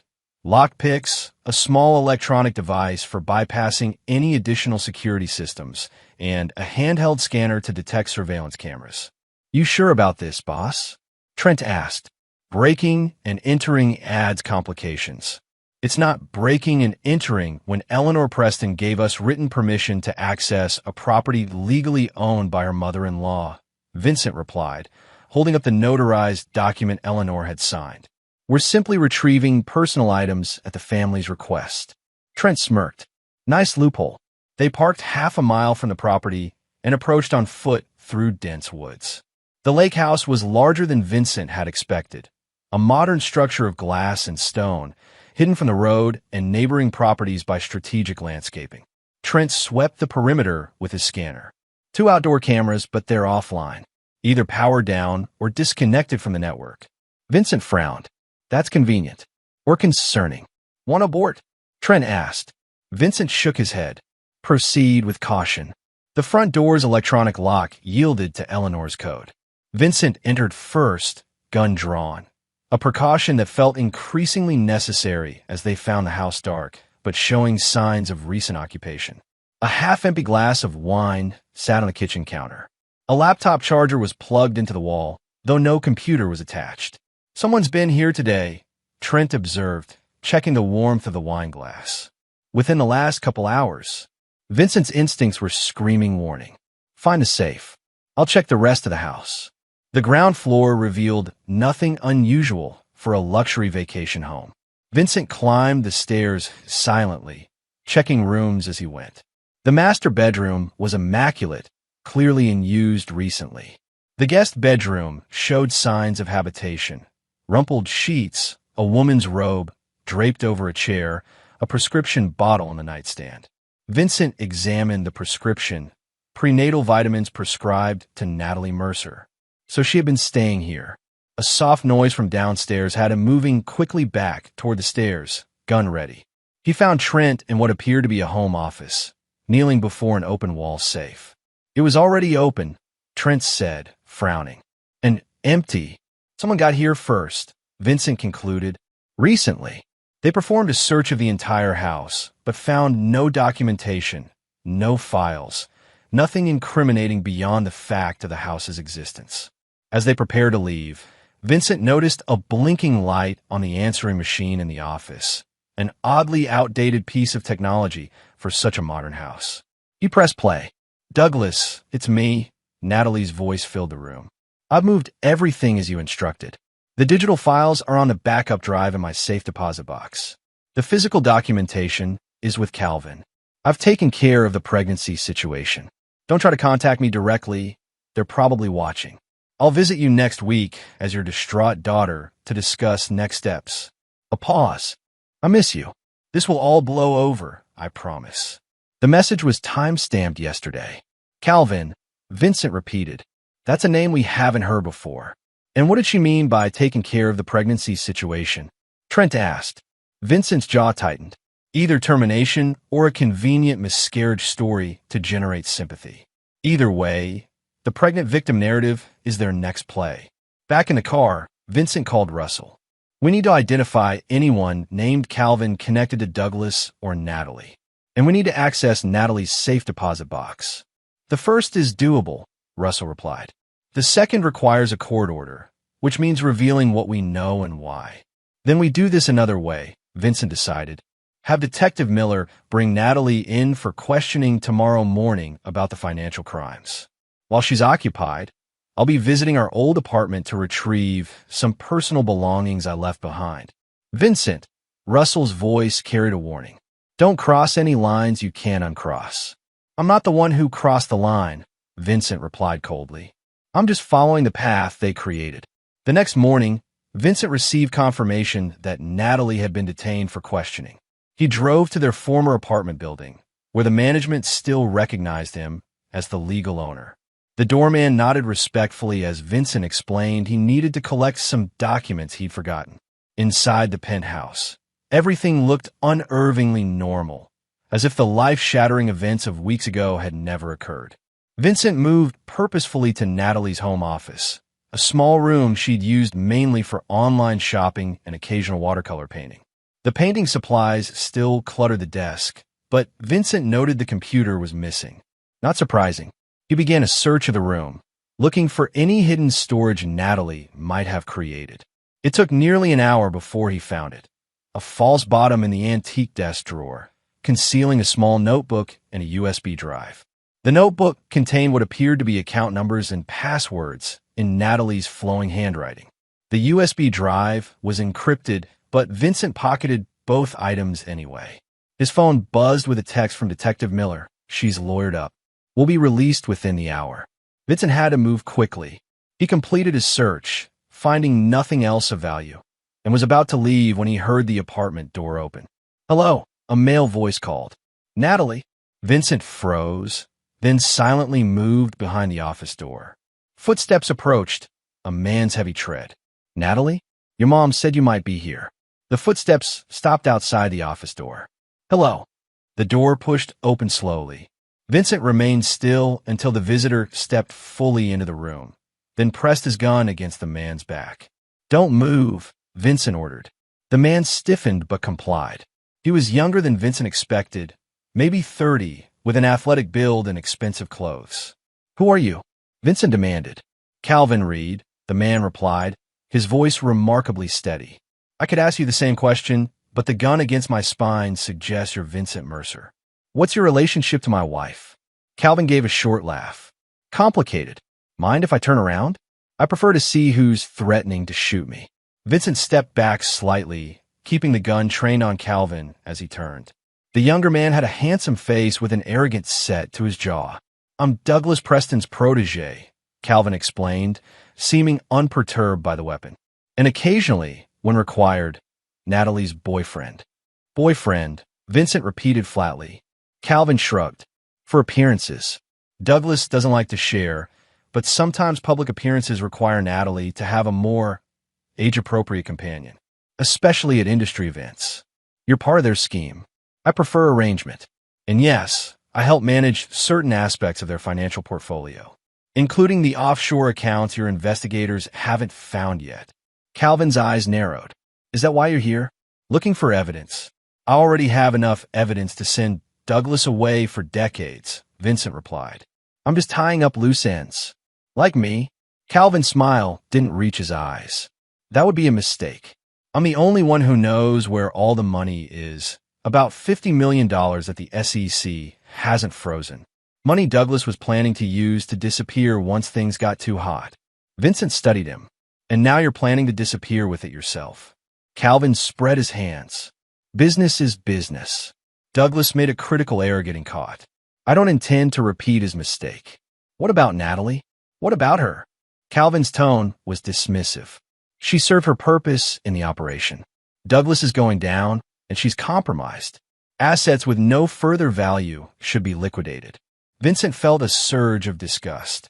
Not for Natalie. His feelings for her were already burned to ash, but for the callous calculation of these people who treated others as commodities. Here's what's going to happen, Vincent said, lowering his gun slightly.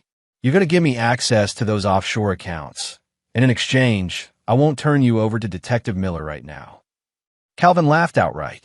Why would I do that? You have no leverage. Don't I? Vincent pulled out his phone, showing Calvin the screen, a recording app running. Your confession to involvement in financial crimes, plus whatever evidence Olivia Campos has already provided, should be sufficient for an arrest warrant. The younger man's confident expression faltered. Olivia? That little secretary is talking. She's been very helpful, Vincent confirmed. Now about those accounts. 20 minutes later, Vincent left the apartment with account numbers, passwords, and transfer protocols written in Calvin's hand, along with a signed confession implicating both Prestons in the financial scheme. As he drove away, Vincent called Russell. I have access to the offshore accounts, and a new witness willing to testify against both Douglas and Natalie. What did it cost you? Russell asked suspiciously. A head start, Vincent replied. Calvin Reed is probably booking a flight to a non-extradition country as we speak. But he left us everything we need first. And you let him go? Russell sounded shocked. Sometimes you sacrifice a pawn to capture the queen, Vincent said. Besides, I placed a tracker on him before he left. Detective Miller can pick him up at the airport if needed. Vincent's next call was to Eleanor. Calvin Reed. What do you know about him? Eleanor's sigh was audible. Douglas's golden boy. He's been grooming Calvin as his successor for years. Why? Because he just sold out your husband and daughter to save himself, Vincent informed her. Apparently loyalty isn't a family value among the Prestons or their associates. What happens now? Eleanor asked, her voice small. Now, Vincent said, we move to the final phase. Chapter 6, The Turning Point. The courtroom was packed for Douglas Preston's bail hearing. Financial crimes of this magnitude generated significant public interest, especially when they involved someone once considered financial royalty. Vincent sat in the back row, observing. Douglas looked diminished in his orange jumpsuit, his usually commanding presence reduced by prison pallor and the absence of his bespoke suits. Beside his attorney sat Natalie, dressed modestly in navy blue, her expression carefully crafted to convey distress and vulnerability. Vincent noted with clinical detachment that she'd lost weight, making her appear more fragile. A strategic choice, no doubt. She kept one hand protectively over her stomach, though Vincent knew from medical records obtained through the investigation that she had indeed taken care of the pregnancy situation, as mentioned in her message. The prosecutor, a sharp-eyed woman named Reeves, was arguing against bail. Mr. Preston poses an extreme flight risk, Your Honor. We have evidence suggesting he has been planning to flee the country for months, including property purchases in non-extradition countries, and recently moved funds that remain unaccounted for. Douglas's attorney countered with arguments about his client's deep community ties and deteriorating health. My client has recently been diagnosed with pancreatic cancer. He requires specialized treatment that cannot be adequately provided in a detention facility. The cancer revelation caused a stir in the courtroom. Natalie dabbed at her eyes with a tissue. Vincent remained impassive. Judge Martinez considered both arguments before rendering his decision. Bail is denied. The defendant will remain in custody pending trial. As Douglas was led away, His eyes met Vincent's across the courtroom. There was no fear there, only cold calculation, even now. Natalie followed her father's gaze and stiffened when she saw Vincent. After a moment's hesitation, she approached him. "Can we talk?" she asked quietly. "Please, just for a minute." Vincent considered refusing, but curiosity won out. 1 minute. They stepped into a quiet hallway alcove. Up close, Vincent could see the strain beneath Natalie's composed facade, the slight tremor in her hands, the tightness around her eyes. "I know what you think of me," she began, "but it's not what it seems." "Save it," Vincent cut her off. "I've seen the evidence, Natalie. All of it. The financial records, the DNA test, the videos from the lake house. I know exactly what you and Douglas have been doing, and for how long." Her eyes widened. "The lake house? How did you?" "Your mother told me everything," Vincent said. "She's cooperating fully with the investigation now." Natalie's carefully constructed mask slipped, revealing a flash of something ugly beneath. "That backstabbing bitch. She knew all along. She watched it happen and did nothing. She claims she didn't know the full extent," Vincent noted, watching Natalie's reaction. "Bullshit," Natalie spat. "She facilitated it. Why do you think she pushed me to marry you? Douglas needed someone wealthy, but controllable. Someone too obsessed with work to notice what was happening right under his nose." The words were designed to wound, but Vincent felt nothing beyond a clinical interest in her tactics. "Is that why you faked the miscarriages too? To keep me distracted with grief while you and Douglas embezzled from my accounts?" Uncertainty flickered across Natalie's face. "What?" "The hospital records," Vincent clarified. "The ones submitted for our insurance claims. They were forged. There were no miscarriages. Natalie, you were never pregnant before now." This, finally, seemed to genuinely surprise her. "No, that's not," Douglas told me. "Douglas told you what you needed to hear to play your role," Vincent said.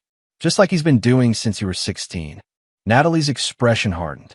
"You think you understand everything, but you don't. You have no idea what Douglas is capable of. If you keep pushing this, you'll regret it." "Is that a threat?" "It's a warning," she replied, "from someone who knows what happens to people who cross him. Even in prison, he has reach." Vincent studied her.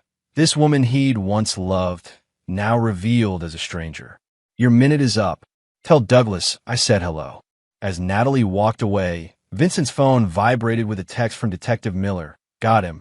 Calvin Reed arrested at private airfield, trying to charter flight to Venezuela. Singing like a canary to save himself. Another piece in place." Vincent texted back, "Keep me posted." Outside the courthouse, reporters swarmed, sensing the scandal beneath the financial crimes. Vincent avoided them, slipping into his waiting car, where Russell was already seated. "Calvin's been arrested," Vincent informed him, and Natalie just all but confirmed her willing participation in everything. Russell nodded. "The prosecutor wants to meet with us this afternoon. They're considering additional charges beyond the financial crimes." "Good," Vincent said. "It's time to end this." Later, in Prosecutor Reeves's office, Vincent listened as she outlined the expanding case against Douglas and now Natalie. Financial fraud, tax evasion, money laundering. Those are straightforward, Reeves explained. But the evidence regarding their personal relationship complicates matters. The DNA test confirms incest, but proving when it began is more difficult. Eleanor Preston will testify it began when Natalie was underage, Vincent said. And Olivia Campos confirms Douglas kept documented evidence of the relationship for blackmail purposes. Reeves nodded. Even so, these cases are difficult to prosecute successfully. Juries find them disturbing. Defense attorneys play on that discomfort to create reasonable doubt. What if there were video evidence? Vincent asked. Clear, irrefutable proof of both the relationship and the financial crimes. Reeves leaned forward. Do you have such evidence? Not yet, Vincent admitted. But I know where it is. Natalie mentioned videos from the lake house that I supposedly found.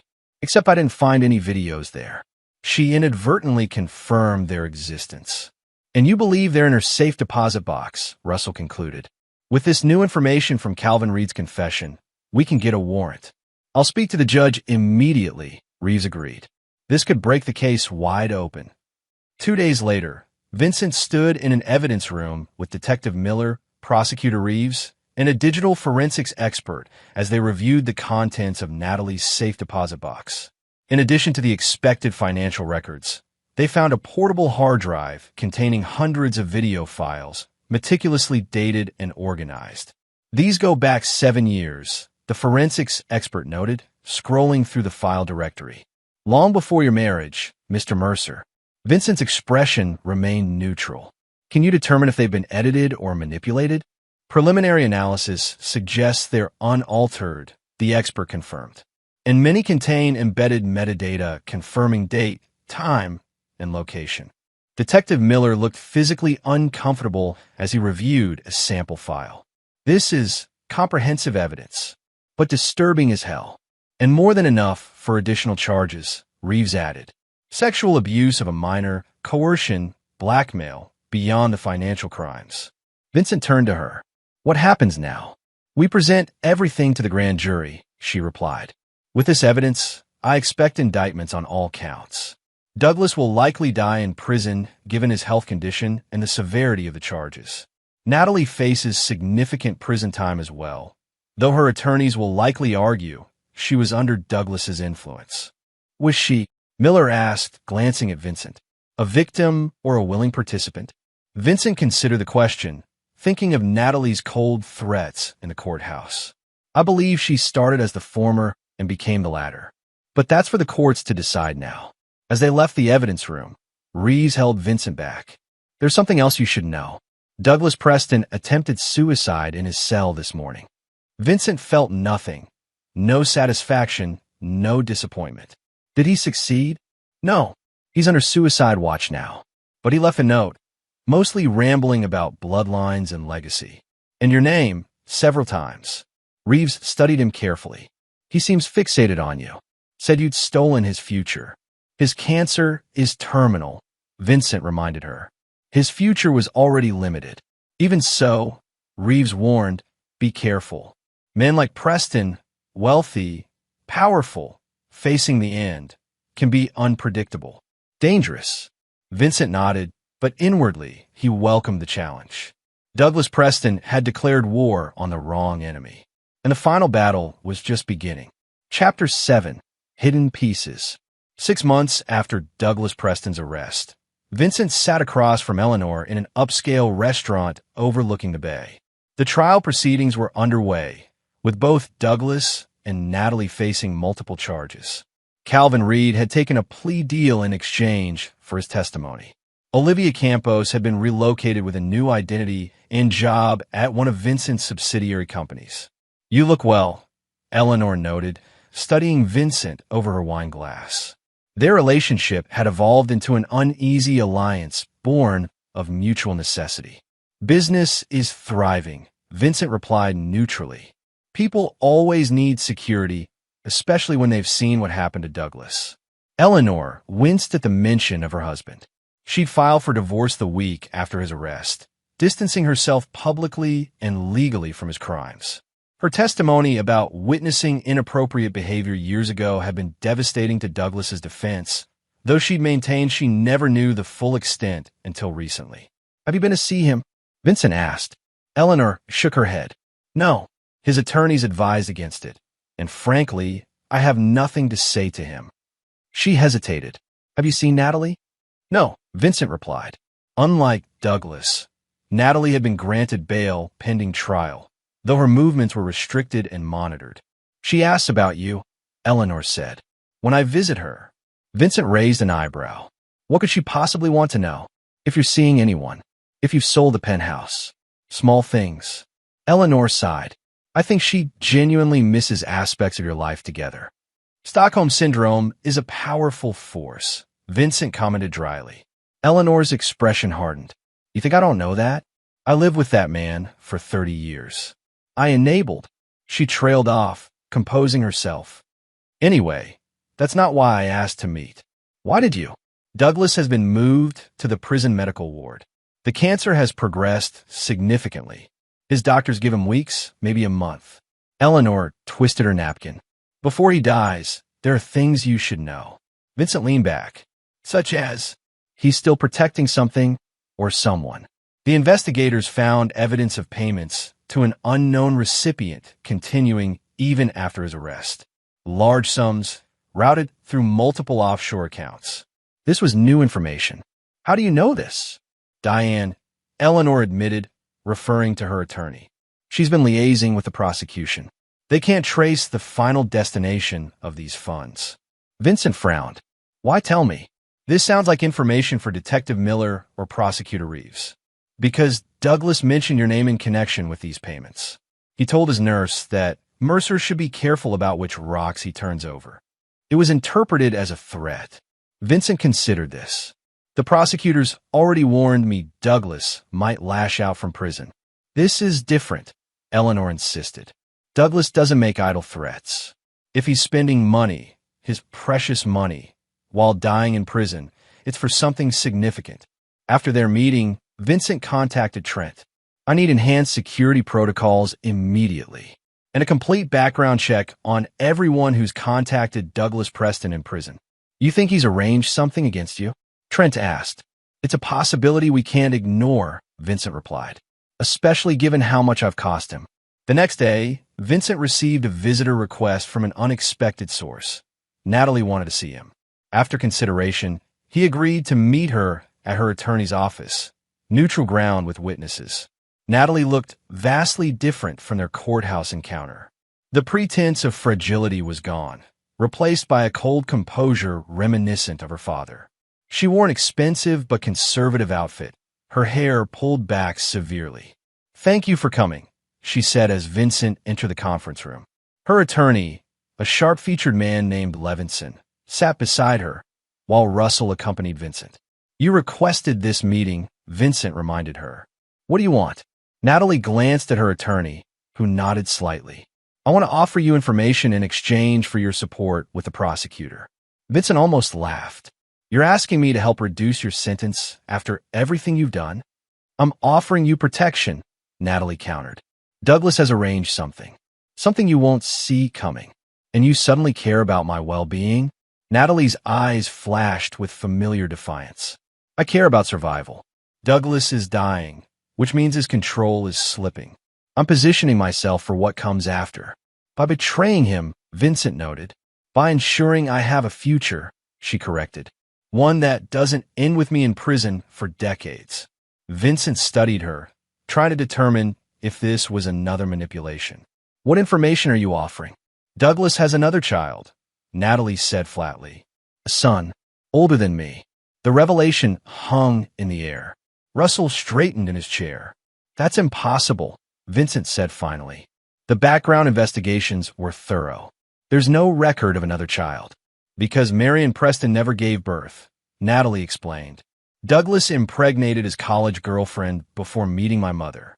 The girlfriend disappeared for 9 months, had the baby in Mexico, then gave him up for private adoption to a family Douglas selected and paid handsomely. Why would he hide a son? Russell asked. Because the girlfriend was 15 when it happened, Natalie replied. Douglas was 22. It would have been statutory rape, and his father was running for state senate at the time. The pregnancy was hidden, the adoption arranged, and the girlfriend's family paid off. Vincent processed this information. You're saying Douglas has another child out there who's what? In his 30s now. 38, Natalie confirmed, and very much in contact with his biological father. They've had a relationship since he turned 18. Does he know about you? Vincent asked. About your relationship with Douglas? Natalie's expression tightened. Yes, he knows everything. And you think he's the one receiving these payments? The one Douglas has tasked with some revenge against me. I know he is, Natalie insisted. Brandon Weber. That's his adopted name. He lives in Seattle now, works as a private security consultant. The occupation pinged Vincent's radar immediately. Private security meant training, resources, connections, potentially dangerous ones. Why are you telling me this now? Vincent pressed.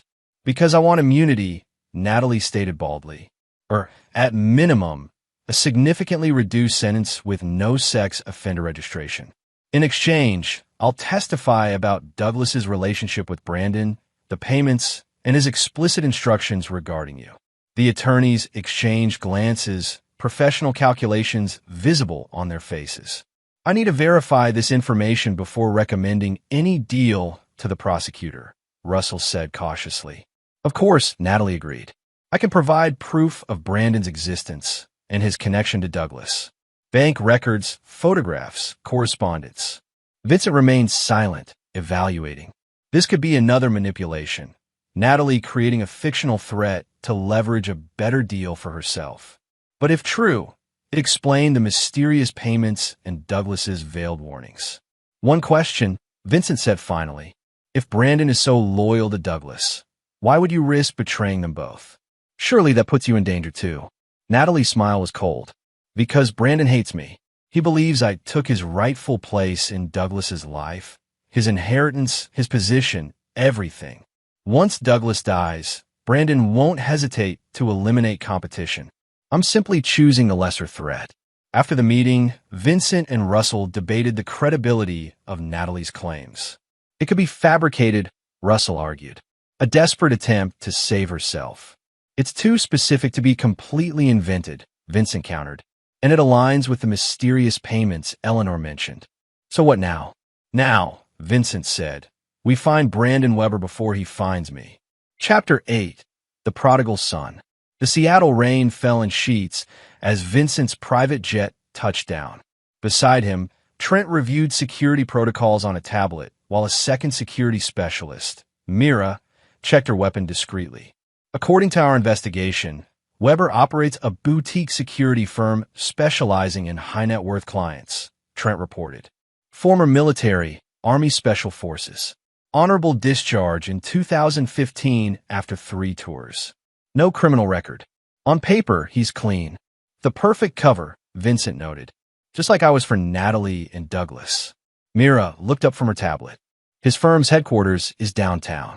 We have surveillance in place, but he hasn't been seen there in 3 days. What about residential properties? He maintains a condo downtown and a cabin outside the city. Both locations are being monitored. Trent hesitated. Sir, if Weber really is Douglas's son and acting on his orders, confronting him directly could be dangerous. More dangerous than waiting for whatever he has planned. Vincent countered. No. We locate him, confirm Natalie's information, and neutralize whatever threat he poses, legally.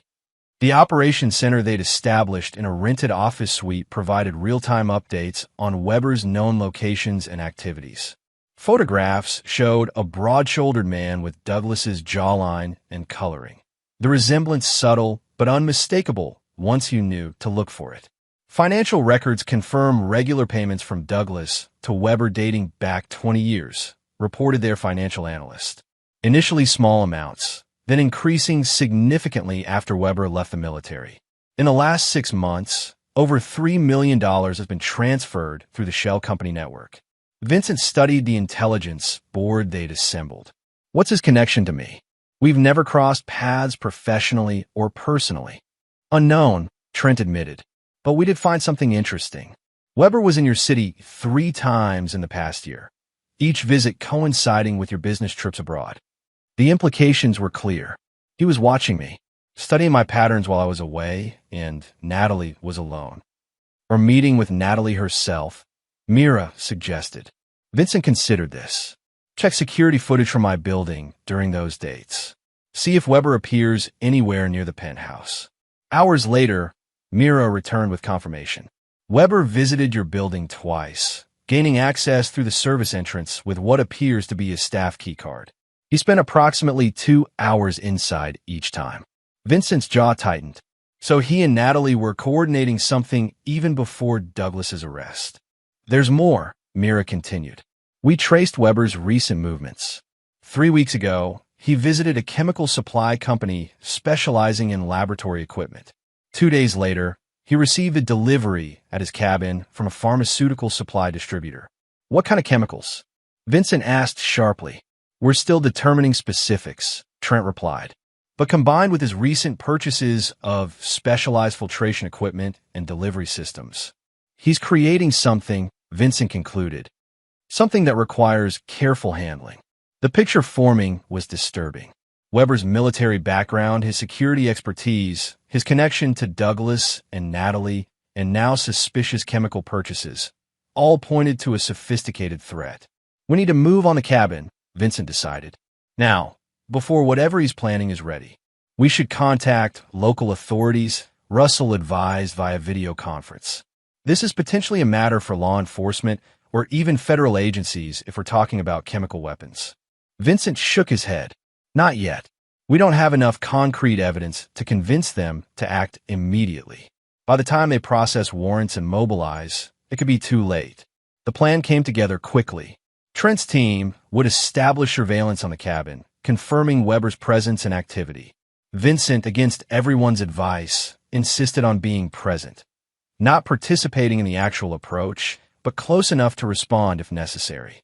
"This is my fight," he said simply when Russell protested. "I need to see it through." The cabin was isolated, nestled among towering pines 2 hours outside Seattle. From their observation point, Vincent and the security team watched as Weber moved between the main building and a detached garage that had been converted into some kind of workshop. Thermal imaging shows extensive equipment in that workshop, Mira reported. Temperature patterns consistent with laboratory settings. "Any other occupants?" Vincent asked. "Negative. He appears to be working alone." The radio crackled with a report from their advanced team member. "Subject is leaving the workshop, carrying what appears to be a sealed container, heading toward a vehicle." Vincent tensed. "He's mobile. We need to intercept now before he leaves with whatever he's created." Local sheriff's department has been alerted, Trent confirmed. ETA 8 minutes. Too long, Vincent decided. Move in. Non-lethal takedown only. The operation unfolded. As Weber placed the container in his SUV, Trent's team emerged from concealment positions. Weber reacted instantly, dropping into a defensive stance, but found himself surrounded. "Brandon Weber," Trent called out. "We need to talk about Douglas Preston." Weber's expression shifted from surprise to cold calculation. "You're Vincent Mercer," he said, spotting Vincent approaching from the tree line. "I wondered if you'd figure it out in time." "Figure what out?" Vincent asked, maintaining a safe distance. "Whatever Douglas has paid you to do."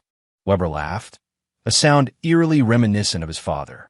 "You still don't understand, do you? This was never about money." "Then explain it to me," Vincent said, watching Weber's hands carefully. "Douglas Preston destroyed my mother's life, then tried to buy my loyalty with promises of recognition, inheritance, legitimacy." Weber's voice hardened. "Do you know what it's like to discover your entire existence was an inconvenience handled with non-disclosure agreements and offshore accounts? So this is what? Revenge against Douglas by targeting me?" Vincent asked, confusion evident. Weber's expression shifted to something like pity. "You really don't know." He nodded toward the container in his vehicle. "This isn't for you. It's for Douglas." Understanding dawned. "You're planning to kill your father before the cancer does." "Cancer is too gentle for what he deserves," Weber confirmed. "And too quick. I've developed something that will leave him aware, but paralyzed, able to feel everything while his body shuts down over days. The perfect punishment for a control freak like Douglas." The distant wail of sirens became audible. Weber tensed, glancing toward his vehicle. "It's over, Brandon," Vincent said. "The police are coming. Whatever you've planned for Douglas isn't worth throwing your life away." "My life was thrown away the moment Douglas Preston's DNA became part of me," Weber replied bitterly. "But you're right about one thing. This plan is compromised." What happened next unfolded in seconds. Weber reached into his jacket. Trent shouted a warning. Mira moved to intercept. Vincent registered the glint of metal. Not a gun, but a small remote device. "No!" Vincent lunged forward, but it was too late. Weber pressed the button. For one suspended moment, nothing happened. Then a deafening explosion ripped through the workshop, sending debris and flames skyward. The shock wave knocked Vincent backward as Trent's team tackled Weber to the ground. In the chaos that followed, police sirens, fire trucks, hazmat teams, Vincent watched as Weber was handcuffed and loaded into a police vehicle. The man's expression remained calm, almost satisfied, even as his laboratory burned. He had a fail-safe, Mira explained, joining Vincent as they watched the emergency response. Preliminary analysis suggests he destroyed all evidence of whatever he was creating, or he had already completed it and the delivery system is elsewhere, Vincent noted grimly. We've alerted the prison where Douglas is being held, Trent confirmed. They're increasing security and screening all visitors' packages, even medical supplies. If Weber planned to smuggle something in, they'll find it. Vincent wasn't so certain. A man with Weber's training and resources would have contingencies. The laboratory might be destroyed, but that didn't mean the threat was eliminated. His phone rang, an unknown number. Mr. Mercer? A female voice said when he answered. This is Nurse Chambers from County Memorial Prison Hospital. I'm calling about Douglas Preston. Vincent's grip tightened on the phone. What about him? He's asking to see you. Says it's urgent. A matter of life and death. Normally we wouldn't pass along such requests, but given his condition. She hesitated. The doctors say he won't last the week. Vincent thought of Weber, of the destroyed laboratory, of Douglas's manipulations even from his deathbed. Tell him I'll be there tomorrow, Vincent decided. It was time to end this, face to face. Chapter 9, Final Reckonings. The prison hospital smelled of antiseptic and despair. Vincent followed a guard through secure doors, past checkpoints where his identification was verified and he was thoroughly searched for contraband or weapons. He's been asking for you every hour, the guard commented as they approached the final security door. Must be important. Or he thinks it is, Vincent replied non-committally. Douglas Preston occupied a private room at the end of the ward, a concession to his terminal condition rather than his former status. The man in the hospital bed bore little resemblance to the commanding figure Vincent remembered. Cancer and imprisonment had withered him, leaving sunken cheeks and paper-thin skin stretched over prominent bones. Yet his eyes, those cold, calculating eyes, remained unchanged, brightening with interest as Vincent entered. You came? Douglas said, his voice raspy but strong. I wasn't sure you would. Vincent remained standing near the door. Your nurse said it was urgent. I assume this is about Brandon. Douglas's eyebrows rose slightly. You found him then. Clever boy. Not clever enough, Vincent replied. His operation has been shut down. Whatever he was planning for you is finished. A thin smile stretched across Douglas's face. Is that what you think? That Brandon wanted to harm me? Vincent frowned. He had a laboratory full of chemicals and delivery systems. He explicitly stated his intention to make you suffer before death. Douglas's laugh dissolved into a coughing fit. A nurse moved to assist him, but he waved her away irritably. Brandon has always been theatrical. Douglas managed once he'd recovered. Takes after his mother that way. But no, Vincent, he wasn't creating anything to harm me. Quite the opposite. Explain, Vincent demanded. Douglas gestured weakly to the chair beside his bed. Sit, please. I tire easily these days. Against his better judgment, Vincent sat, maintaining a careful distance. Brandon is a chemist by training, Douglas began. Before his military career, he was quite promising in pharmaceutical research. His specialty was experimental cancer treatments. Ironic, given my current condition. Vincent's frown deepened. You're saying he was trying to cure you? In a manner of speaking, Douglas confirmed. Though cure may be optimistic at this stage. Extend would be more accurate. Long enough to complete certain arrangements. What arrangements? Douglas studied Vincent with those penetrating eyes. You destroyed my legacy, Vincent. My company, my reputation, my freedom. But my bloodline, that was meant to continue through Natalie's child. Our child. Vincent felt a wave of revulsion. The pregnancy Natalie took care of, a temporary setback, Douglas dismissed with a weak gesture. Nature can be tried again, but not if I'm dead and Natalie is in prison. Hence Brandon's project, an experimental treatment to extend my life long enough to implement contingency plans. You're dying, Douglas, Vincent reminded him bluntly, and Natalie is facing decades in prison. Whatever sick dynasty you imagined is finished. Is it? Douglas's smile returned, more predatory now despite his weakness. You haven't asked why I wanted to see you. A sense of unease crept along Vincent's spine. I assumed for the pleasure of seeing your handiwork dismantled piece by piece. No, Vincent, I called you here to warn you. Douglas's voice dropped lower, forcing Vincent to lean closer to hear. Brandon wasn't my only contingency plan, and he wasn't working alone. Vincent went very still. What are you saying? Natalie betrayed me by telling you about Brandon. That wasn't part of the plan. Douglas's expression hardened. But there are others, people you haven't identified, arrangements you haven't discovered.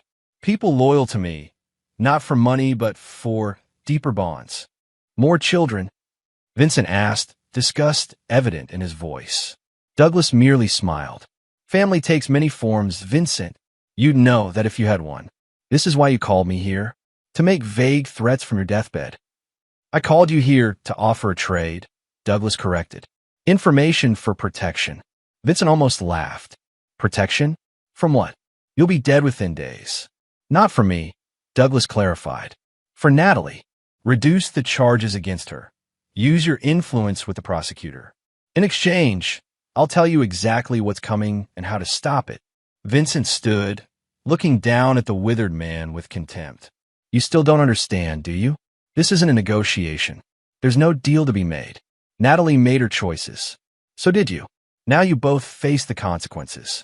Don't be a fool, Douglas hissed, suddenly animated. What's coming will destroy more than just you. They're innocent people. Save your manipulations. Vincent cut him off. They don't work anymore. Whatever scheme you've set in motion, I'll handle it, just like I handled everything else you threw at me. As Vincent turned to leave, Douglas called after him, his voice stronger than seemed possible from his frail body. She never loved you, you know. Not for a single moment. You were just a convenient mark, wealthy, workaholic, desperate for a family. The perfect cover. Vincent paused at the door. I know, he said without turning. That's why I don't feel a shred of remorse for what happens to either of you. Outside in the corridor, Vincent took a deep breath, centering himself. Douglas's warnings could be nothing more than the desperate manipulations of a dying man. Or they could be genuine, a final trap laid by a meticulous opponent. His phone vibrated with a text from Trent. We found something in Weber's financials. Multiple payments to someone inside the prison. Need to talk ASAP. Vincent immediately called Detective Miller. You need to lock down the prison hospital and check every staff member who's had contact with Douglas Preston in the last week. Already happening, Miller replied, his voice tense. We found a nurse's aide with false credentials who's been working there for a month. She disappeared from her shift an hour ago, right after your visit was scheduled. Vincent's blood ran cold. What's her name? Lisa Weber, Miller replied. Facial recognition suggests she's Brandon Weber's wife, though they've kept that connection hidden. Vincent broke into a run toward the exit. Douglas isn't the target. I am. This whole thing was a setup to get me to the prison. Outside, Vincent scanned the parking lot, suddenly acutely aware of his vulnerability. His security detail was parked near the entrance, still too far away. The lot was nearly empty at this hour, just a few vehicles scattered across the asphalt. A woman emerged from behind a van 30 feet away. Average height, unremarkable features, entirely forgettable except for the focused intensity in her eyes. In her hand was a small device that Vincent immediately recognized as a remote trigger. Lisa Weber, he called out, stopping in his tracks. She smiled, an expression devoid of warmth. Vincent Mercer, right on schedule. Whatever you're planning won't bring Brandon back, Vincent said, keeping his voice calm while calculating distances and options. He's already in custody. This only makes things worse. Brandon knew the risks, she replied. As did I. Some things are worth sacrificing everything for. Like Douglas Preston? Vincent asked incredulously. A man who uses and discards people like tissues? Lisa's expression hardened. You don't know anything about our relationship with Douglas. What he gave us. What he promised. Let me guess, Vincent said, trying to keep her talking while subtly signaling to his security team, now visible at the entrance. Another secret child? Or just devoted followers promised rewards from the Preston fortune? Family, Lisa corrected. Something you tried to destroy. Her finger hovered over the remote trigger. Vincent tensed, ready to move. Even if you kill me, it changes nothing, he told her. Douglas dies in that hospital bed. Brandon spends his life in prison. Natalie, too. Whatever family Douglas promised you is already finished. Doubt flickered across Lisa's face, just enough hesitation for Trent and Mira to approach from different angles, weapons drawn. Drop the device, Trent ordered. Now! Time seemed to slow as Lisa's eyes darted between Vincent and the approaching security team. Her finger twitched toward the trigger. Mira fired first, a perfect shot that struck Lisa's hand, sending the remote device spinning across the asphalt. Lisa screamed in pain and rage as Trent tackled her to the ground. Vincent moved swiftly to secure the remote, examining it carefully.